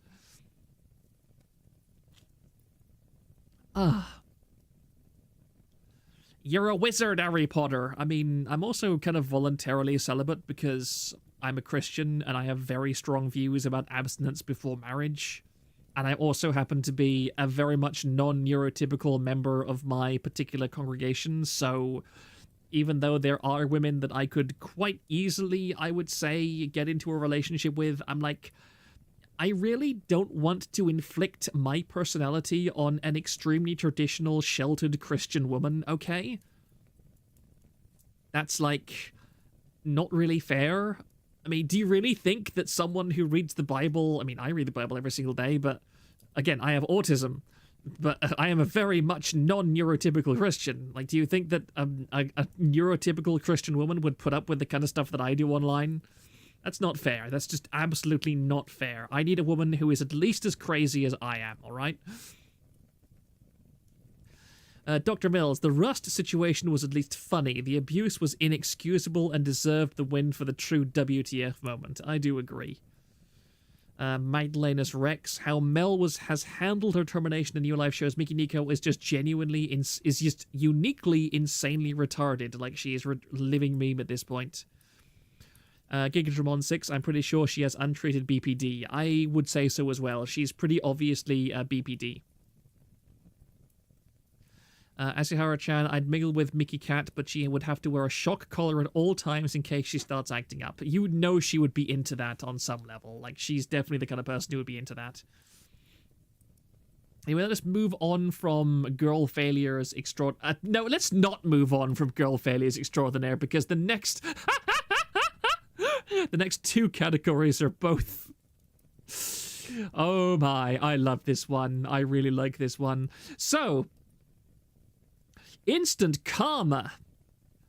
The instant karma moment of 2024 was Fruit dropping a 90-page document on her husband that proves that she cheated on him 5 times while he was on deployment.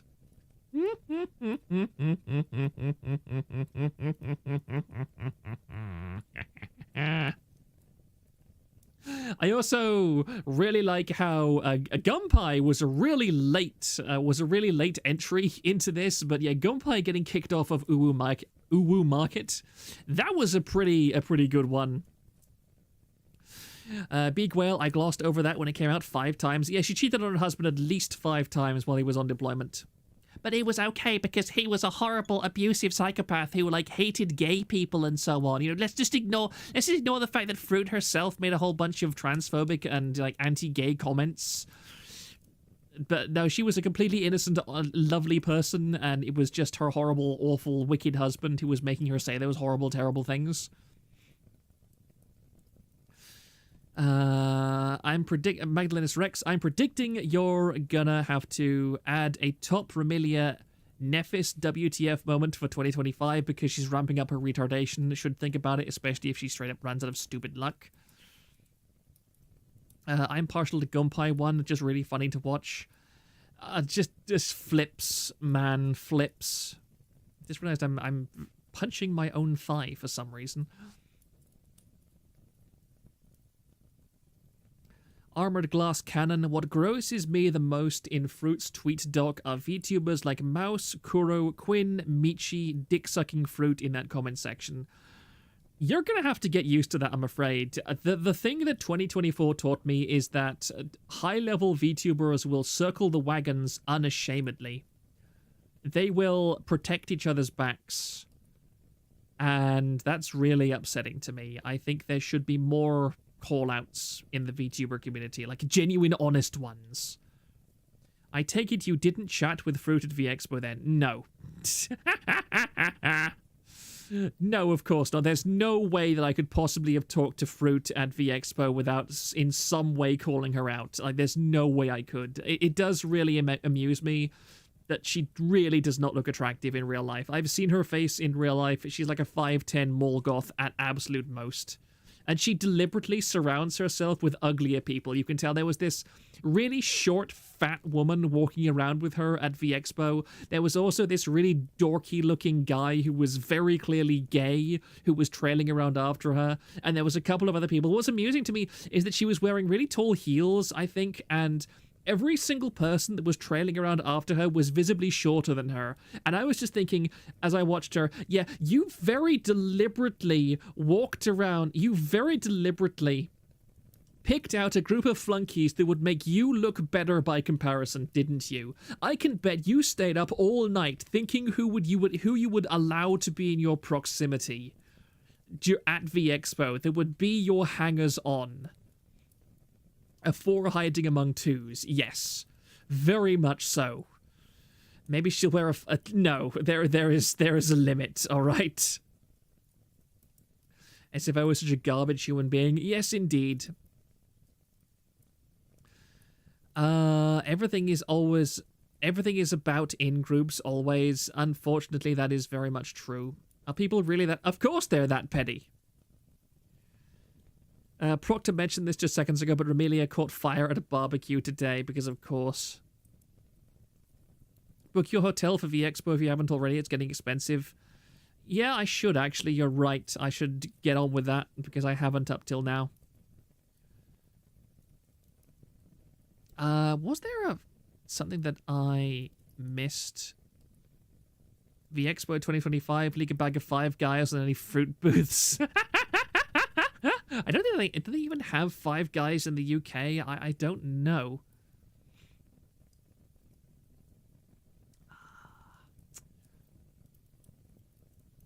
Yeah, there's a lot of stuff about SFO as well. I don't care about SFO. My goodness, that guy is so pathetic. Are Amelia and Irie bad luck lightning rods or something? Yes.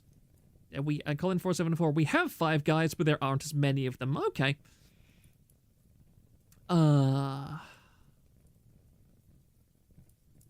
Sorry, I'm kind of phased out for a second. I phased out! Oh dear, phase really has taken over TVA. But yeah, trouble is, now that you have spoken to me about hotel prices, I wish you hadn't, because that's going to live in my memory that's going to live in my head until I actually get around to doing that. Maybe I'll do that tomorrow when I'm on my laptop in college. I already brings it on herself by being a near-death experience to your driver, probably. So we've got instant karma, yeah. Now we're going girl failure of the year. Now, gentlemen, I would like you all... This is another one. I would like people to guess. Who do you think won girl failure of the year? I'm curious how well people's expectations line up to reality here before we go over.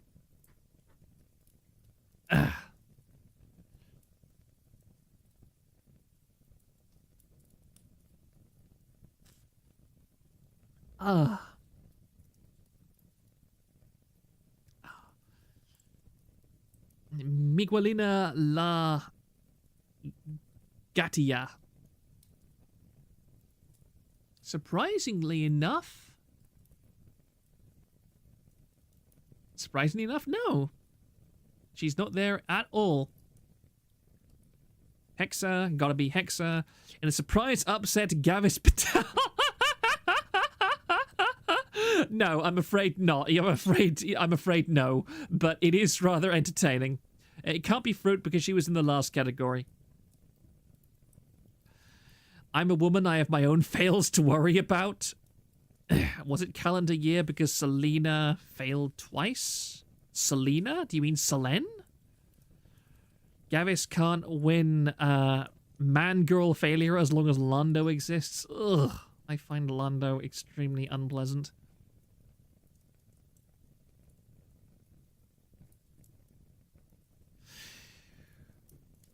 Okay, we've got a bunch of suggestions, and I'm going to go over because girl failure of the year is Hexa acquiring a Sonic 2 medallion, deleting all of her VTuber files, nuking her own chance at a corpo job, and ruining her reputation on TVA. With a tremendous amount of votes, over 112 votes exactly.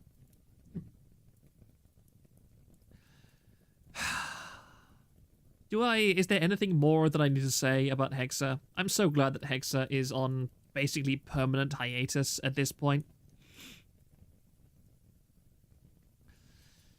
Oh man, I forgot that Miori managed to dox her fans. Oh yeah, she did, didn't she? It's so nice to see one of our own winning awards like this. Lamau, no contest. Absolutely not. No contest whatsoever.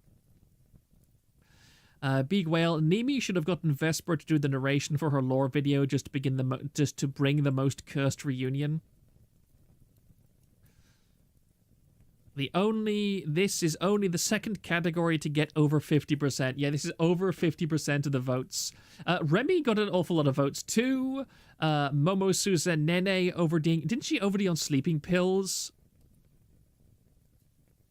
Rinfriend, I genuinely wonder how does RI eat so much? I think you mean, yeah, Remy. That's probably your autocorrect. I swear there was like 5 mold posts this year. Where does she even live? It grows so much. Did she leak what corpo that was too? I don't know what you mean, Chrome Davis, I'm afraid. Nene's OD was less of a girl failure and more a cause of concern. Yeah, I agree. But the MRI thing is actually real. When we send people to MRI, one of the main causes of test not done is anxiety attack and claustrophobia. Yeah, Kirsha was talking about how stressful she found her MRI as well, which was...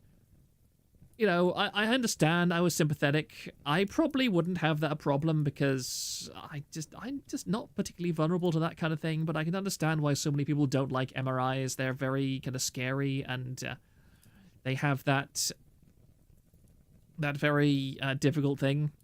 It's super turbo loud, by the way. Yeah, I have heard that it's loud. Can you actually wear like earplugs or anything for them? I missed out on the details of Hexa's thing aside from you chewing her out. SVP, yes, Stellarverse Productions. Basically what happened was Hexa, for a long time, was on the TVA Discord and TVA forum, and basically she was a snobbish bitch to people. And she had this thing of acting like everybody's mother, which I found deeply contemptuous, but never had the ammunition to really call her out on. And she would be like, oh, you boys, you're taking this so seriously, or, oh my, you are having more drama in your little community. I have to come and remind you all to be adults, don't I? Oh, dear. And so, last year, she managed to get into a new VTuber corporation called Stellarverse Productions. And they decided to have their debut on her VTuber birthday. And Hexa decided that it would be a great idea to go into her Discord and, in a public channel after she had been accepted, spend several hours whining and moaning and crying about the fact that she didn't want to miss her VTuber birthday. While multiple people from the company were listening to her talk about their company while she was under NDA. To over 130 people.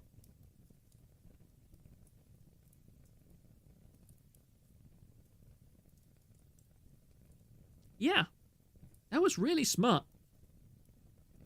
Yeah. She got fired immediately. I think she was in SVP for 2 days, and then she was fired.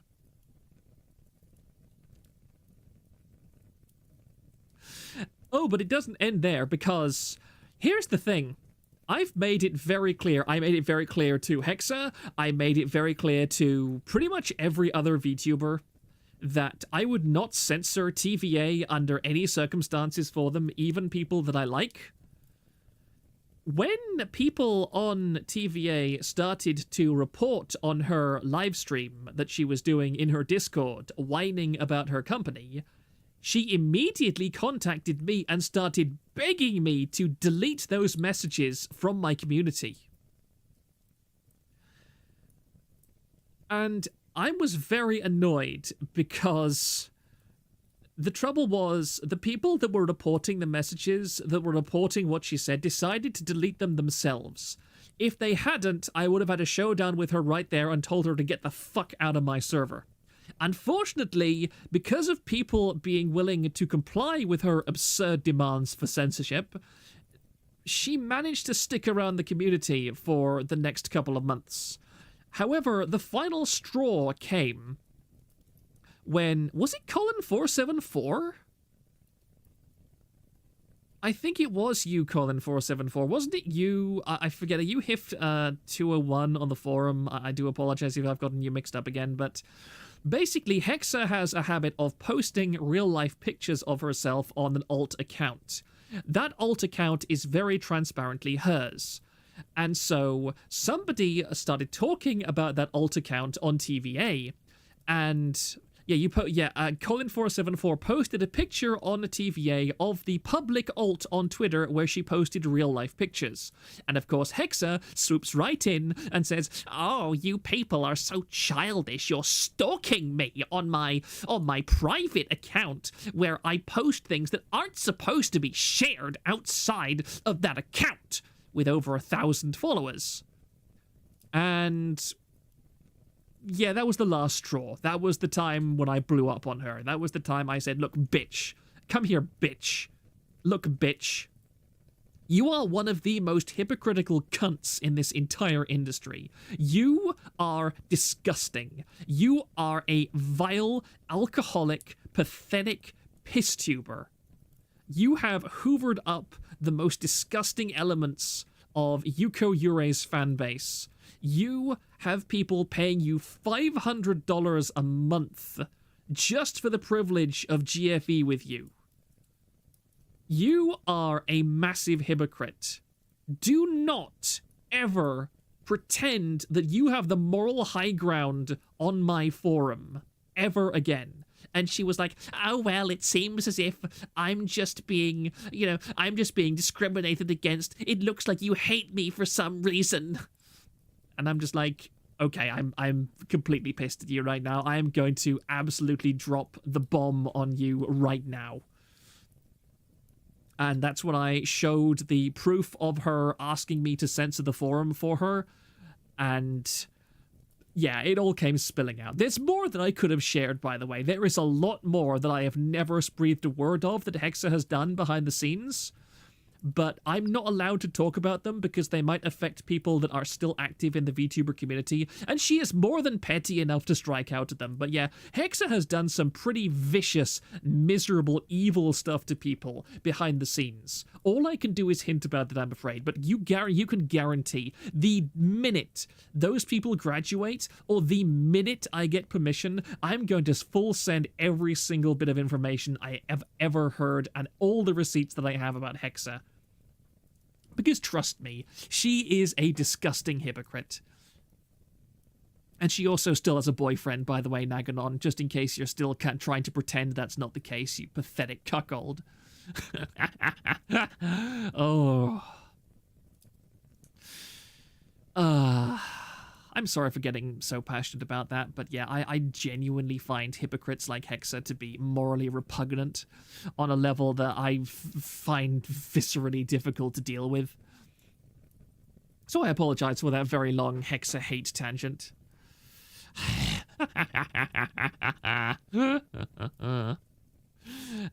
Big Whale, Yuko Yurei going back to the groomers, and the management and the manager Bagger Girl not making this awards list is surprising. I mean, nobody really knows about Koryisu, really. She's very obscure still. I just remember the time Super Duper posted Hexa porn on the forum. Ugh. I'm sure if Nag keeps buying her jewelry, she'll drop her boyfriend for him, though. Stupid people with high time preferences not thinking about the consequence of their actions. Evil requires not caring about what harm your actions will cause. Yeah. The Rero thing was 2023, if I remember correctly. Yep. Okay, let's move on. Let's not be too distracted by the ghost of Green Girl's past.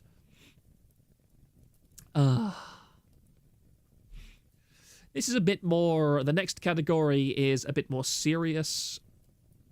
Well, not really serious, but definitely definitely a bit more contentious, okay? Because this was the disappointment of the year category, which is... And that's the girl failure again. This was quite hotly contested, as well as the discussion of it on the forum as well. Also, Azihara, you made a typo here, which is a little bit awkward. It doesn't really matter. Gigadramon 6, based on some of the things she said, I have a suspicion that Riroron was fired so that Idol could refuse to pay her. Come on, Clara, please sweep this time. Well, he called it. Disappointment of the year is Clara's politisburging about abortion after the Trump victory. There's also some pretty strong runners-up, like Lisa joining Idol, and also Filian doesn't owning her own model. Filian doesn't own model. Yeah, Azahara, I think you had a bit of a brain fart with this one. Typo, I copy-pasted. Oh. Well, you should have noticed it was a bad copy-paste, mate. Come on. So we have, yeah, the off-Kai sabotage. I'm surprised that so many people voted for that, because that was quite a long time ago, but it seems to have resonated with quite a lot of people. Yep, Clara's politisburging. The Clara politisburging reminded me of that one time Melody politisburged about abortion. Yeah, actually, I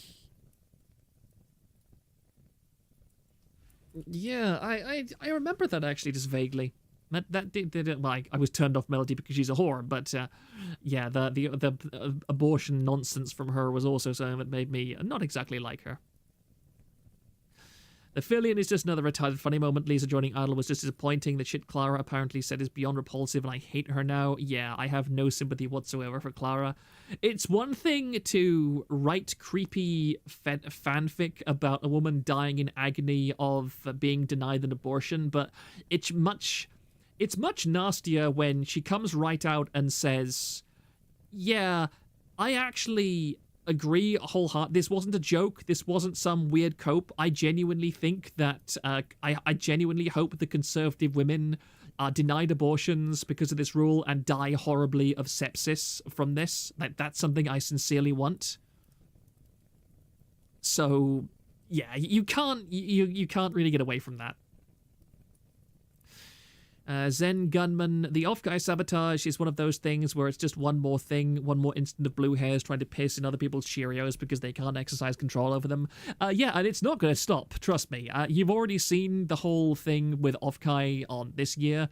Off-guy is now demanding that everybody in their maid cafe present proof of vaccination when they join. Also, their maid cafe is non-binary. You can identify as whatever gender you want and still be a maid.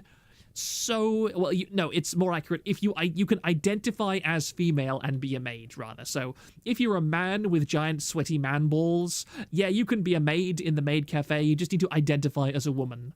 I dare some smelly fat guy to just say that they are a woman and get access to the maid cafe that way. Like, that would be absolute karma. Them just using that stupid rule against them. SBM, Hololive sneaking back to Billy Billy is so stupid considering how horrific the original instant was. Yeah, I'm actually, yeah, that does have representation here. Hololive returned to Billy Billy. Just shows how the crazy leftist ideal has infiltrated VTubing. I mean, look at Twitch, look at YouTube. They very obviously have a left-wing bias. I mean, Twitch is transparently so aggressively left-wing, it's completely insane. Azuhara, shut up. Guardian of the Rune, well, they are still young women despite the masks they wear. Barra Maid Cafe is actually a pretty good idea if you really think about it. Also, no 3 appearances in a row or something. We're gonna get the most ripped NB maids ever. Marxist wants to infiltrate everything. Yeah, they do, of course. It's like I posted on Twitter a while ago. It's like, of course Marxists want to infiltrate entertainment because that's how you influence an entire generation easily. It's absurd that people think that VTubing can be non-political when... I mean, I would like VTubing to be non-political, trust me. I would like it if Kirsche could just read funny articles every single stream and, you know, play games. But the fact is, you can't do that because it's a case of if you don't speak up, they'll just take over and there's nothing you can do afterwards. We need people to stand up and say, no, I'm actually not going to accept this. I'm not going to call the man with a penis a woman. I'm going to speak this truth to power and I'm not going to tolerate this. Sorry about that. Just instinct. But anyway, I won't get into a conversation on that, but yeah, you just can't. We've long since passed the point where the just grill kind of nonsense is not going to work. Bad Company Gaming, yeah, Off-Kai is woke trash. In all fairness, the Western VTubers are going to have the same garbage politics as the Flesh Twitch thoughts. It would shock me to hear a pro-Trump VTuber more than a woke one. The funny thing is, people were posting on the forum and on Discord as well. There's actually a bunch, at least several, like 3 or 4 Japanese VTubers that were actively covering the inauguration as well. So it's really funny that people in Japan actually quite like Trump. Like, pretty much all the VTuber content I've seen about US politics in America has been pro-Trump. It's been really funny to watch.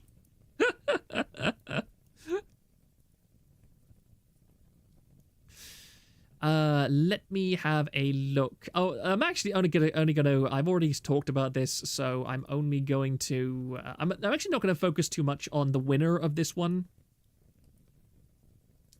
Asylum historical event of 2024 is something to do with me for a change. is my smackdown on Hexa won by 73 votes. Which is really nice. I'm very flattered that people like that. But I'm actually not going to focus on that because, yeah, I have already talked in great detail about Hexa. So there's also Thrang successfully won Guy's Pippa, and also Jambalaya wins the clipping contest, which I both... Is that Thrang thing? How did Thrang successfully won Guy Pippa?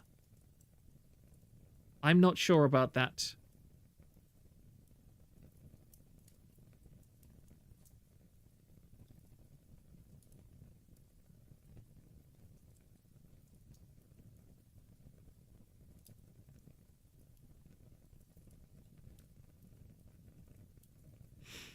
That was the good thing. Yeah, what did he do to her exactly? Yeah, he didn't he. I'm remembering it now. He told her, I think, on stream to like dig up after she started mentioning pedophilia on stream, and she like went into a whole big long tangent of it instead. If it happened to the Pippa containment thread, is it really a TVA event? I mean, it happened on my forums, so... Because he is Thrang, former mod of the Owl-turned-Yabbit, possible old friend of hers, I have no idea. He told her not to talk about pedophilia again, so she did it. Ah, yes, I do remember now, that is true. I keep forgetting about that. Give me a second to blow my nose, my apologies.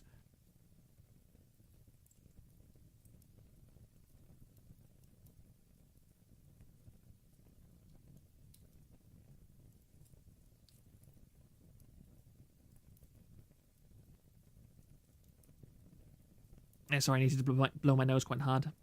I forgot you purchased... I mean, it was sent to me. I didn't even purchase it. All I did was pay shipping for it.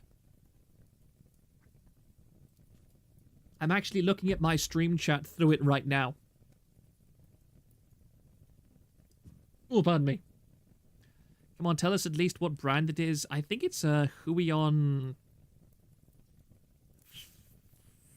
410 or something. It's like a big, it's a professional screen. It's a very nice one.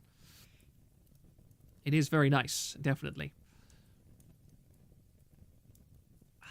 It's also TVA makes a cookbook. And, of course, Jambalaya winning the clipping contest. And TVA... I liked this one, personally. I'm kind of sad this one didn't get more votes. TVA raided by Fruit Schizos was very fun. Oh dear, sorry, there's very heavy rain in the background. Yeah, the Kestraline Chronicles. Kestraline is still out there, by the way, somewhere on the fringes of the scene. He's still posting on VT. He's still talking about how he was wronged and how horrible his life is and everything. And I hope that he continues to do so for a very long time because it is extremely entertaining. Yeah, I think that one of those fruit schizos is now actually a fruit anti.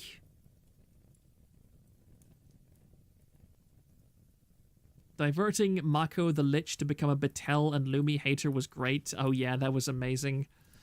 Just such complete idiocy on the part of all these people. You have to wonder how on earth... Yeah, I don't understand. Why does he... Magdalenus Rex, why does he hate fruit now? I would really love to know why.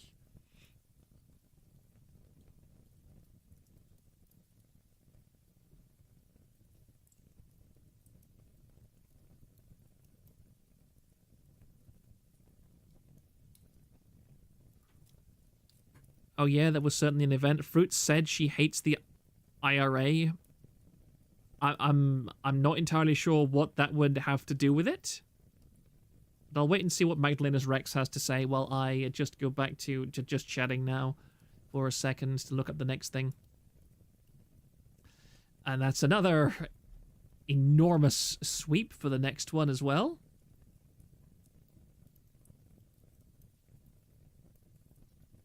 It was a joke. Okay, it was a joke.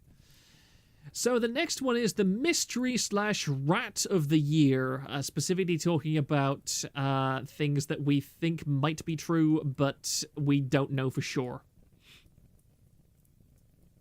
And that is a very major sweep, which should be fairly obvious by this point.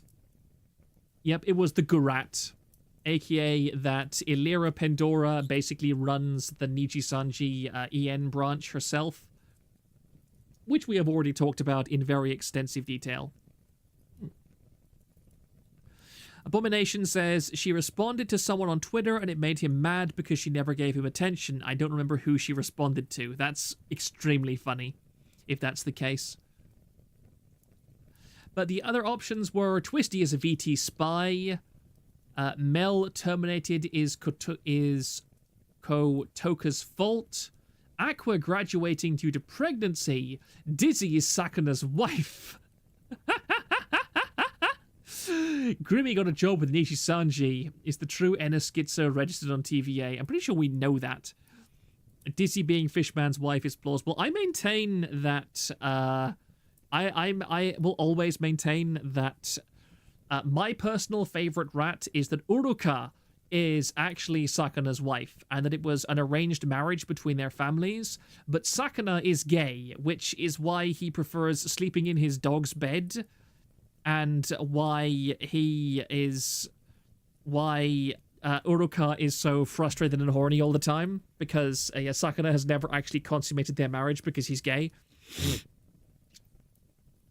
Dizzy and Sakana genuinely have an old married couple dynamic. Yeah, that's what's worrying, because I don't see Dizzy as ever being a stable and sane wife that would get to the point of being an old married couple. That is one hell of a rat. Yeah, it's a rat. It's just, I have no solid evidence of it whatsoever, mind you. It's just kind of funny for me to think of. But Sakana likes kawaii voices. Sorry, my throat's starting to be a bit sore. I would have guessed Uruka being his daughter. I mean, we have no idea how old Sakana is. Uruka is Sakana's cousin is more believable. Dizzy being Sakana's wife does kind of make sense. Isn't Dizzy in charge of some management roles at FaZe? I think you're thinking of some other person. The Burb Squeaky. No, it's just me. It's just me messing with something in my hand. I apologize. Isn't Uruka gay? I'm not keeping on who is a lesbo in FaZe. The Tiger and Rooney are right. Dizzy gives Sakana advice and he just ignores her. Yeah. Sakana is youngish, mid-30s. My god, I could be older than Sakana. Yes, no surprise that the Gurat, mostly because it's pretty obviously, at least in some way, true at this point. I do like the Grimmy got a job with Nijisanji rat as well. That would be a pretty interesting swing of things. Mel terminated as Kotoka's fault. That's also surprisingly plausible, I feel. Twisty is a VT spy. I think that Twisty is just a stupid black woman, honestly, with a load of mental issues, and that's why she is the way she is. The Mel thing is still very curious for me. I mean, I know the truth is out there somewhere. But, well, where to look for it, I don't know. There's a fair rat that Grimmy got a job in hololive. Why would she turn down a job in hololive? Why would you ever turn down a job in hololive? I don't know.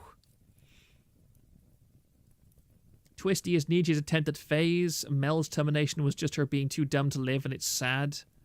Yeah. Grimmy said in plain text it wasn't Niji. Yeah, but there's no reason why she can't just lie. She could lie. VTubers do lie sometimes, you know. I'm not saying she was, but I'm just saying that there's no reason to take her word for it necessarily.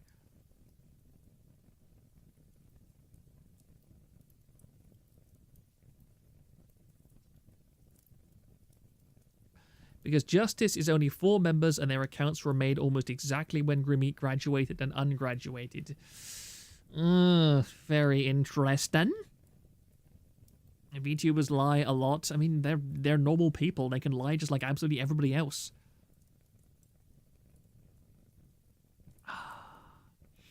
Anyway, I'm not going to dwell too much on those particular rats, so I will go back to the next category. The what the fuck moment of the year. Which is quite an interesting one. Which has also a surprisingly interesting conclusion as well. There was quite a few good examples of this, but the answer to this one, the WTF moment of the year, is Phase Connect somehow emerges from 2024 with no particularly major scandals or issues or even graduations, while the rest of their competition burns itself to the ground. I mean, do I even have to run down the list? We have Kawaii, we have Iron Project, we have Project F, we have... Good grave, how many others are there? I think that Bao the Whale made a list of VTuber corpos that failed in 2024, and it was over 20 list, and then there was more afterwards. Yeah, Murder on Stream, there was a woman who, it's under thread marks of the previous thread, I do believe. There was a woman who was streaming, it was just an indie, a small indie, and yeah, there was a murder in the next room as she was streaming. Phase is the result of training fundamentals every day. Phase did let everyone in the world become Tenma, though. That was pretty based. Alexander House. VT managed to find the alleged fifth idol wildfire account, the Blue Angel. How come the supposed fifth justice one wasn't found? You never know. Magdalenus Rex, I predict 2025 could be phases, Hollow 2024, a lot of victories but with cracks appearing, which causes a lot of heartache and dooming. Yeah, we'll see what happens, won't we? Kali Kaliko's landlord was killed. Yep, that was her. That was Kali Kaliko.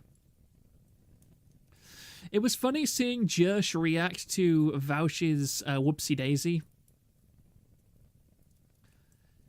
Yeah, Vaush has Matsuri porn.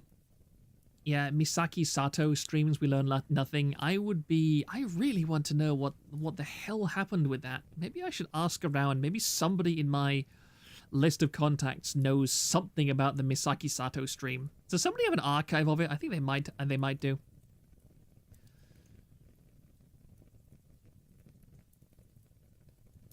Ethan Ralph enters the oh god, I don't even want to talk about that. Pippa commands Duende on stream. Pippa face doxed by Puppet. I mean, we don't even know if that was really her. I'm pretty sure. I think someone posted an archive, would have to look. Yeah, I'd almost forgotten that even happened, but I would be fascinated to know what the hell happened with that thing. The ghost of Cyberlife is again emerging. Ugh, don't. Ugh. Anyway, let me move on to the next one. It's almost definitely her in the dino clip. I mean, if you say so. It was a cool dinosaur puppet. I don't know, guys. I don't know. I have no idea, and I don't enormously care, to be perfectly honest. Family member of the year. Again, do I even need to say anything? Of course it was Papakin on this forum. Of course it was Papakin.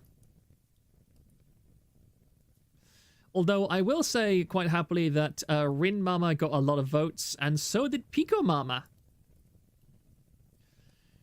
I'm quite surprised that Nerissa's sister Aradia got 16 votes. Personally, I would have voted her mother, mostly because of that fan art that she got, like Nerissa's mother's fan art. Oh my goodness, that was yes, it was quite a lady, shall we say. I was one of the 6 people who voted for Pippa, Mistress of Duende. Papakin FDW. Yeah, Papakin's pretty cool. Pretty cool. Papakin's adopted children in the Pippa thread boosted him. That's really sweet. The Rin Mama and Rin Sister stream was the densest funny Leah stream ever. It was like 45 minutes, but it felt like 3 hours of non-stop lols. Yeah, I've heard that it was very good. Malphus is the superior Ravencroft. Nerissa's sister, yeah, Nerissa's sister is ugly. I'm sorry, she looks very bad. I have no idea why that... I have no idea why anybody would do that to themselves. It's really, really ugly. The split tongue thing is disgusting.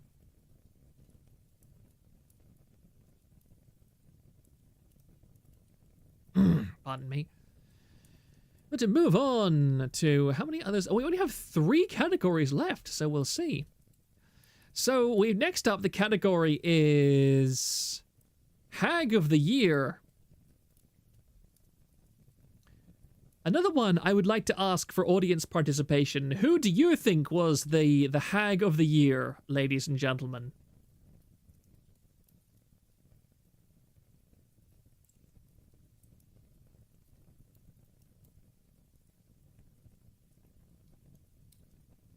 Cleo, Dizzy, Amia, Cleo. Quite a few votes for, quite a few says for Cleo.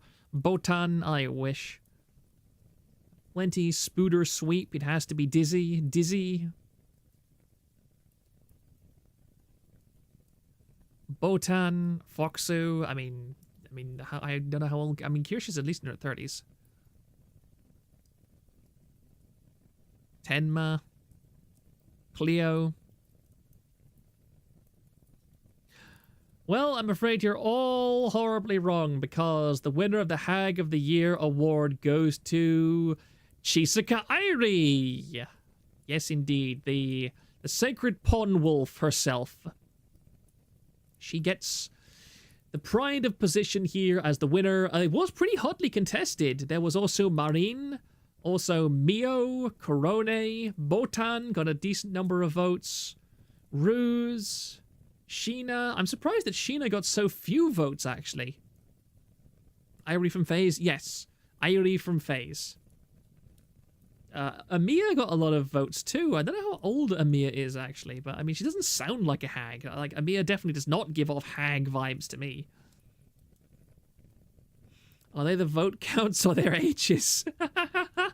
A worthy winner. She's a sweetheart. Yeah, I really like Airi. I would definitely rescue her from her abysmal situation, but yeah, she's very, very nice. So innocent too. Like, she's absurdly innocent. That's because you're not imagining Amia in cottagecore hard enough.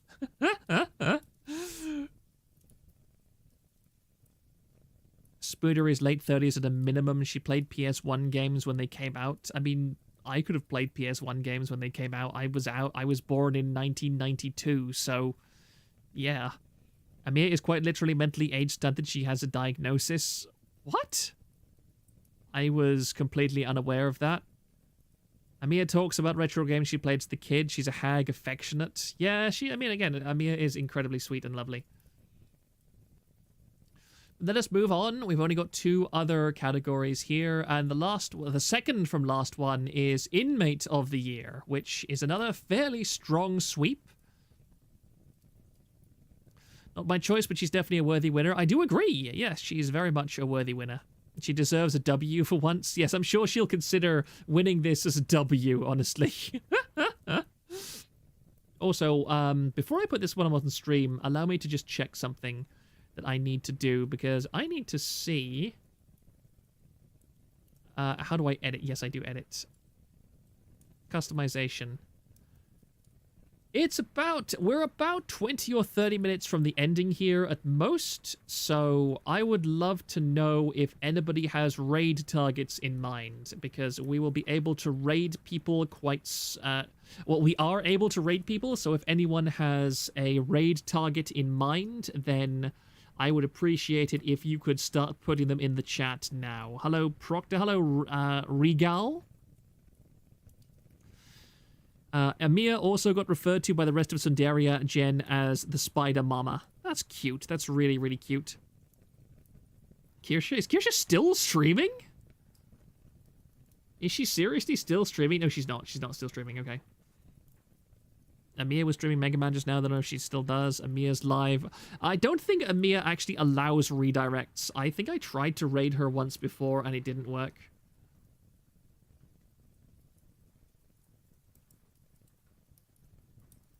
Give me just 1 second. I don't think I can raid Amia Aranya. Because I distinctly recall trying to do so before. Let me see if I can redirect to her.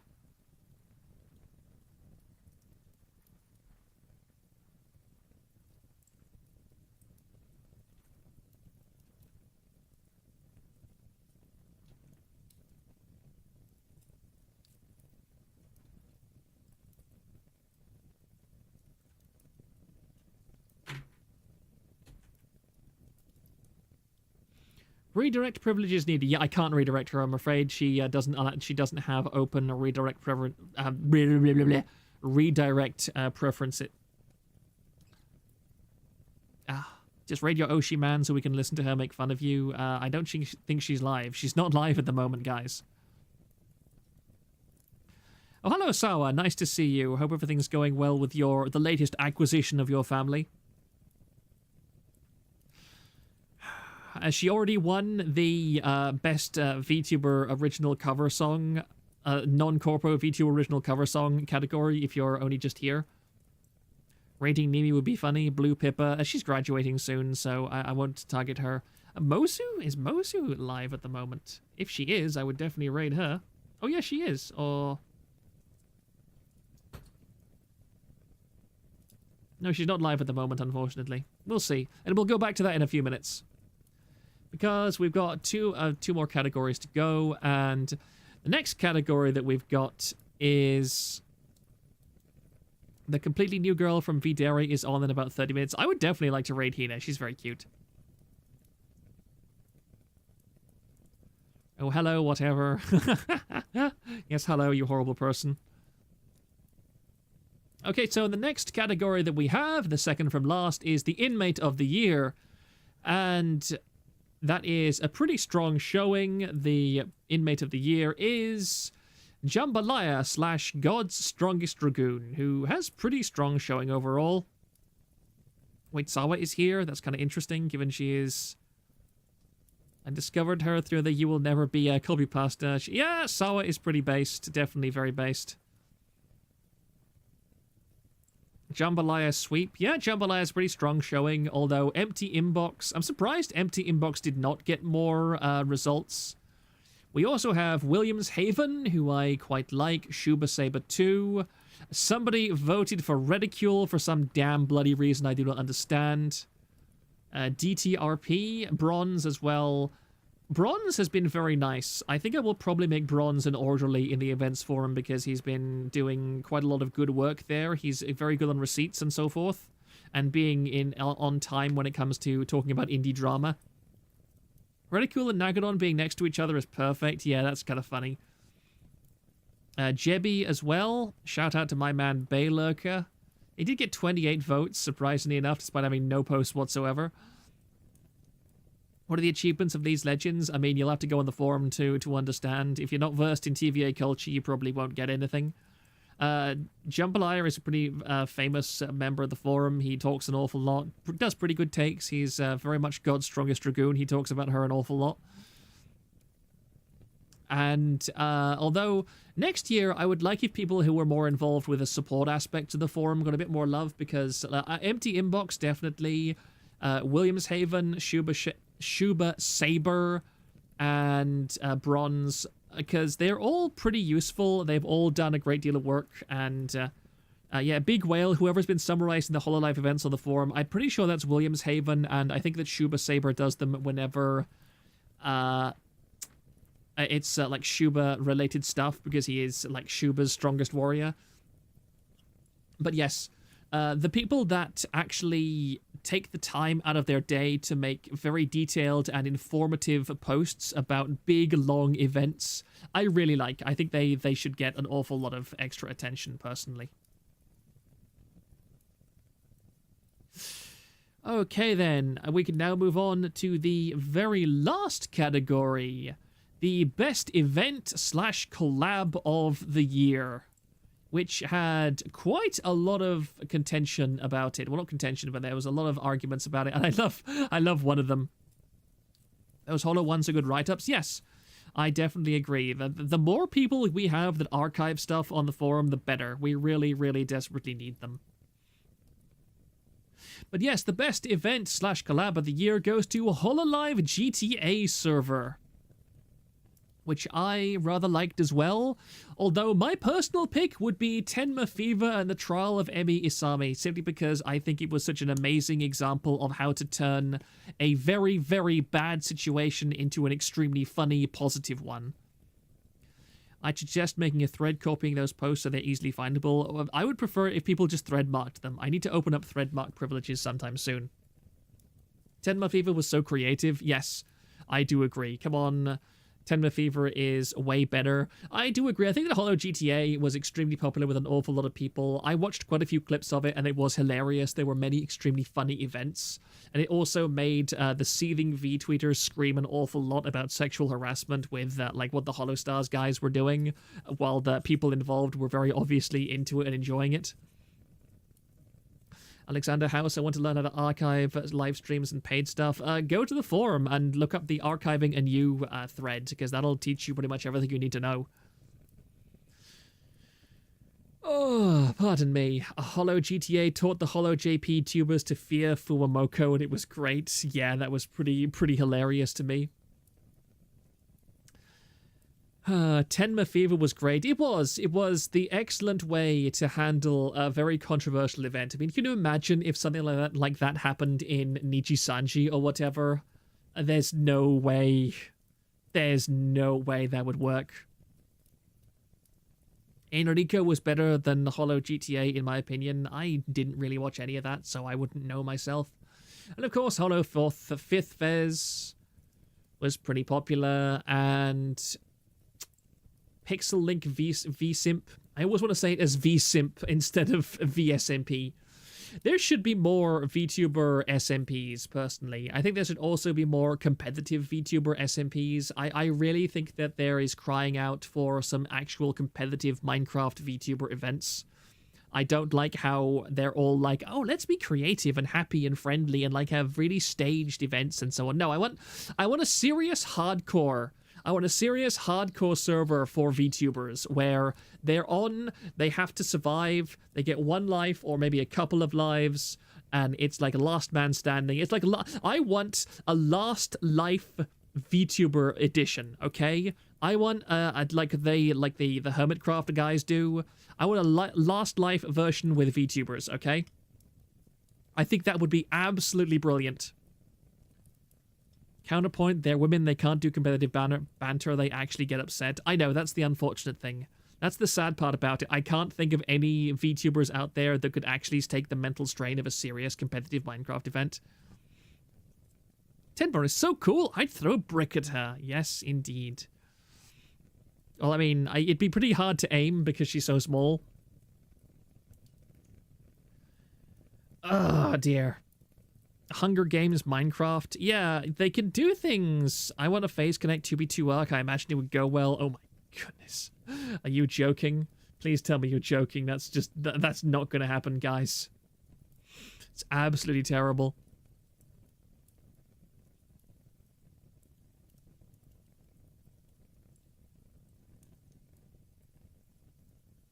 Let me just check something quickly.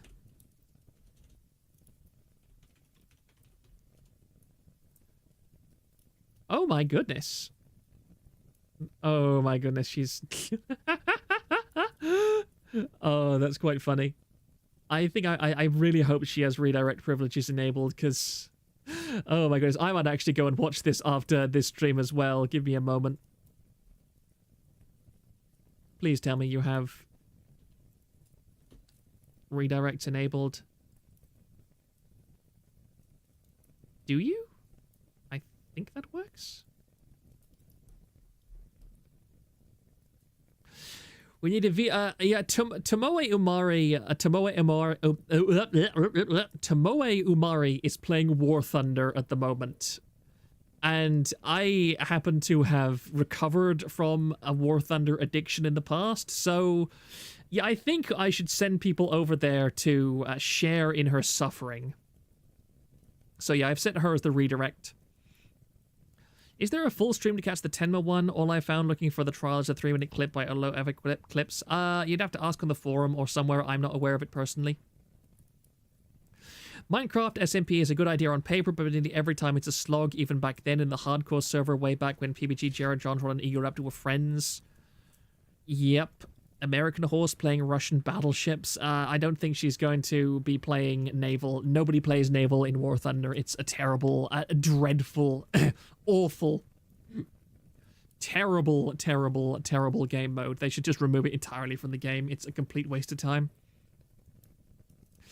Too bad I have a Hunter Call of the Wild addiction. Please don't shoot Mozu, thank you. But yes, that is, as a matter of fact, the last category, and so we have now completed the VTuber Awards of 2024, and you, my dear honorable chatters, are the ones who get to view those results first. I was told in the DM chain, the PM chain that I'm part of with this, that the actual full results will be posted on the forum by basically whenever the guy is awake, so hopefully the next few hours. Quite possibly it'll be the next day or so, but yes, the full results will be up on the forum fairly soon, and I'm very glad that everybody was able to make it here tonight and was able to enjoy these results with me. In conclusion, I think that the results overall were fairly expected for the most part. I am very surprised that Charlotte X Bear won the 2-view category, which again is really interesting to me, that it shows that a very large part of her audience is active on TVA, which is kind of cute. It's kind of nice to hear. I do remember, it's funny, I do remember a VTuber that was once in our Discord. Somebody asked, because they knew Charlotte X Bear, they asked that VTuber to invite her to the Discord, and that person said, no, they would all, Charlotte would hate all of you and find you disgusting. I'm never going to do that. Which is kind of funny, considering it seems like over half her audience is active on TVA and voting for her. So, yeah, that would be interesting. That would be quite entertaining. Apart from that, I think that I'm very grateful that everybody thinks that me BTFOing Hexa was such a fun event to witness. Who knows, maybe we'll get something similar to that in 2025. I have no idea. But, yeah, also, I really hope that never meet your heroes and never let your heroes meet you. I mean, I've liked most of the VTubers that I've met, honestly. I really like Kirsha. I really like Mozu. I mean, I haven't met her, but actually she responds to me quite a lot on her streams. I really appreciate it. Basically, I consider every VTuber that has interacted with me publicly on Twitter and also in stream chat when I'm on my Proctor Zakharov account, I consider myself as meeting them, because at this point, most people know who I am and know what I'm like.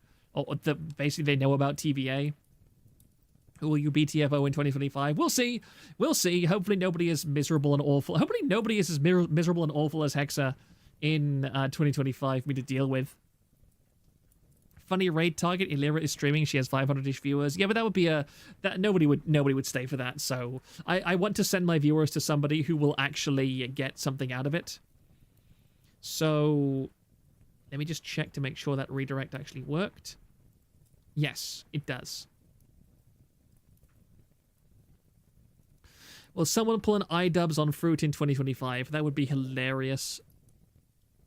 Anyway, guys, I'm going to drop you all off on the Brown Woman Good, aka the Military Horsewoman. Please be very nice and supportive of her. Please do not have any silliness in her chat. I will, if just FYI, I have a similar policy to Kirsha. Please be very nice in other people's chats. You are representing TVA. I do not want anybody to be nasty or mean or miserable, okay? Especially since I quite like Videre and would quite like to see them succeed. So anyway, I shall all drop you off now, and I will go and relax for a while, because I have got to be up very early tomorrow. Hooray. Good stream. Have a good one, Proctor. Thank you very much, Bad Company Gaming. Thank you very much for everybody else who joined. Thank you all for coming, and I will see you all sometime later. Good night. Please have a nice rest of your days. Good night.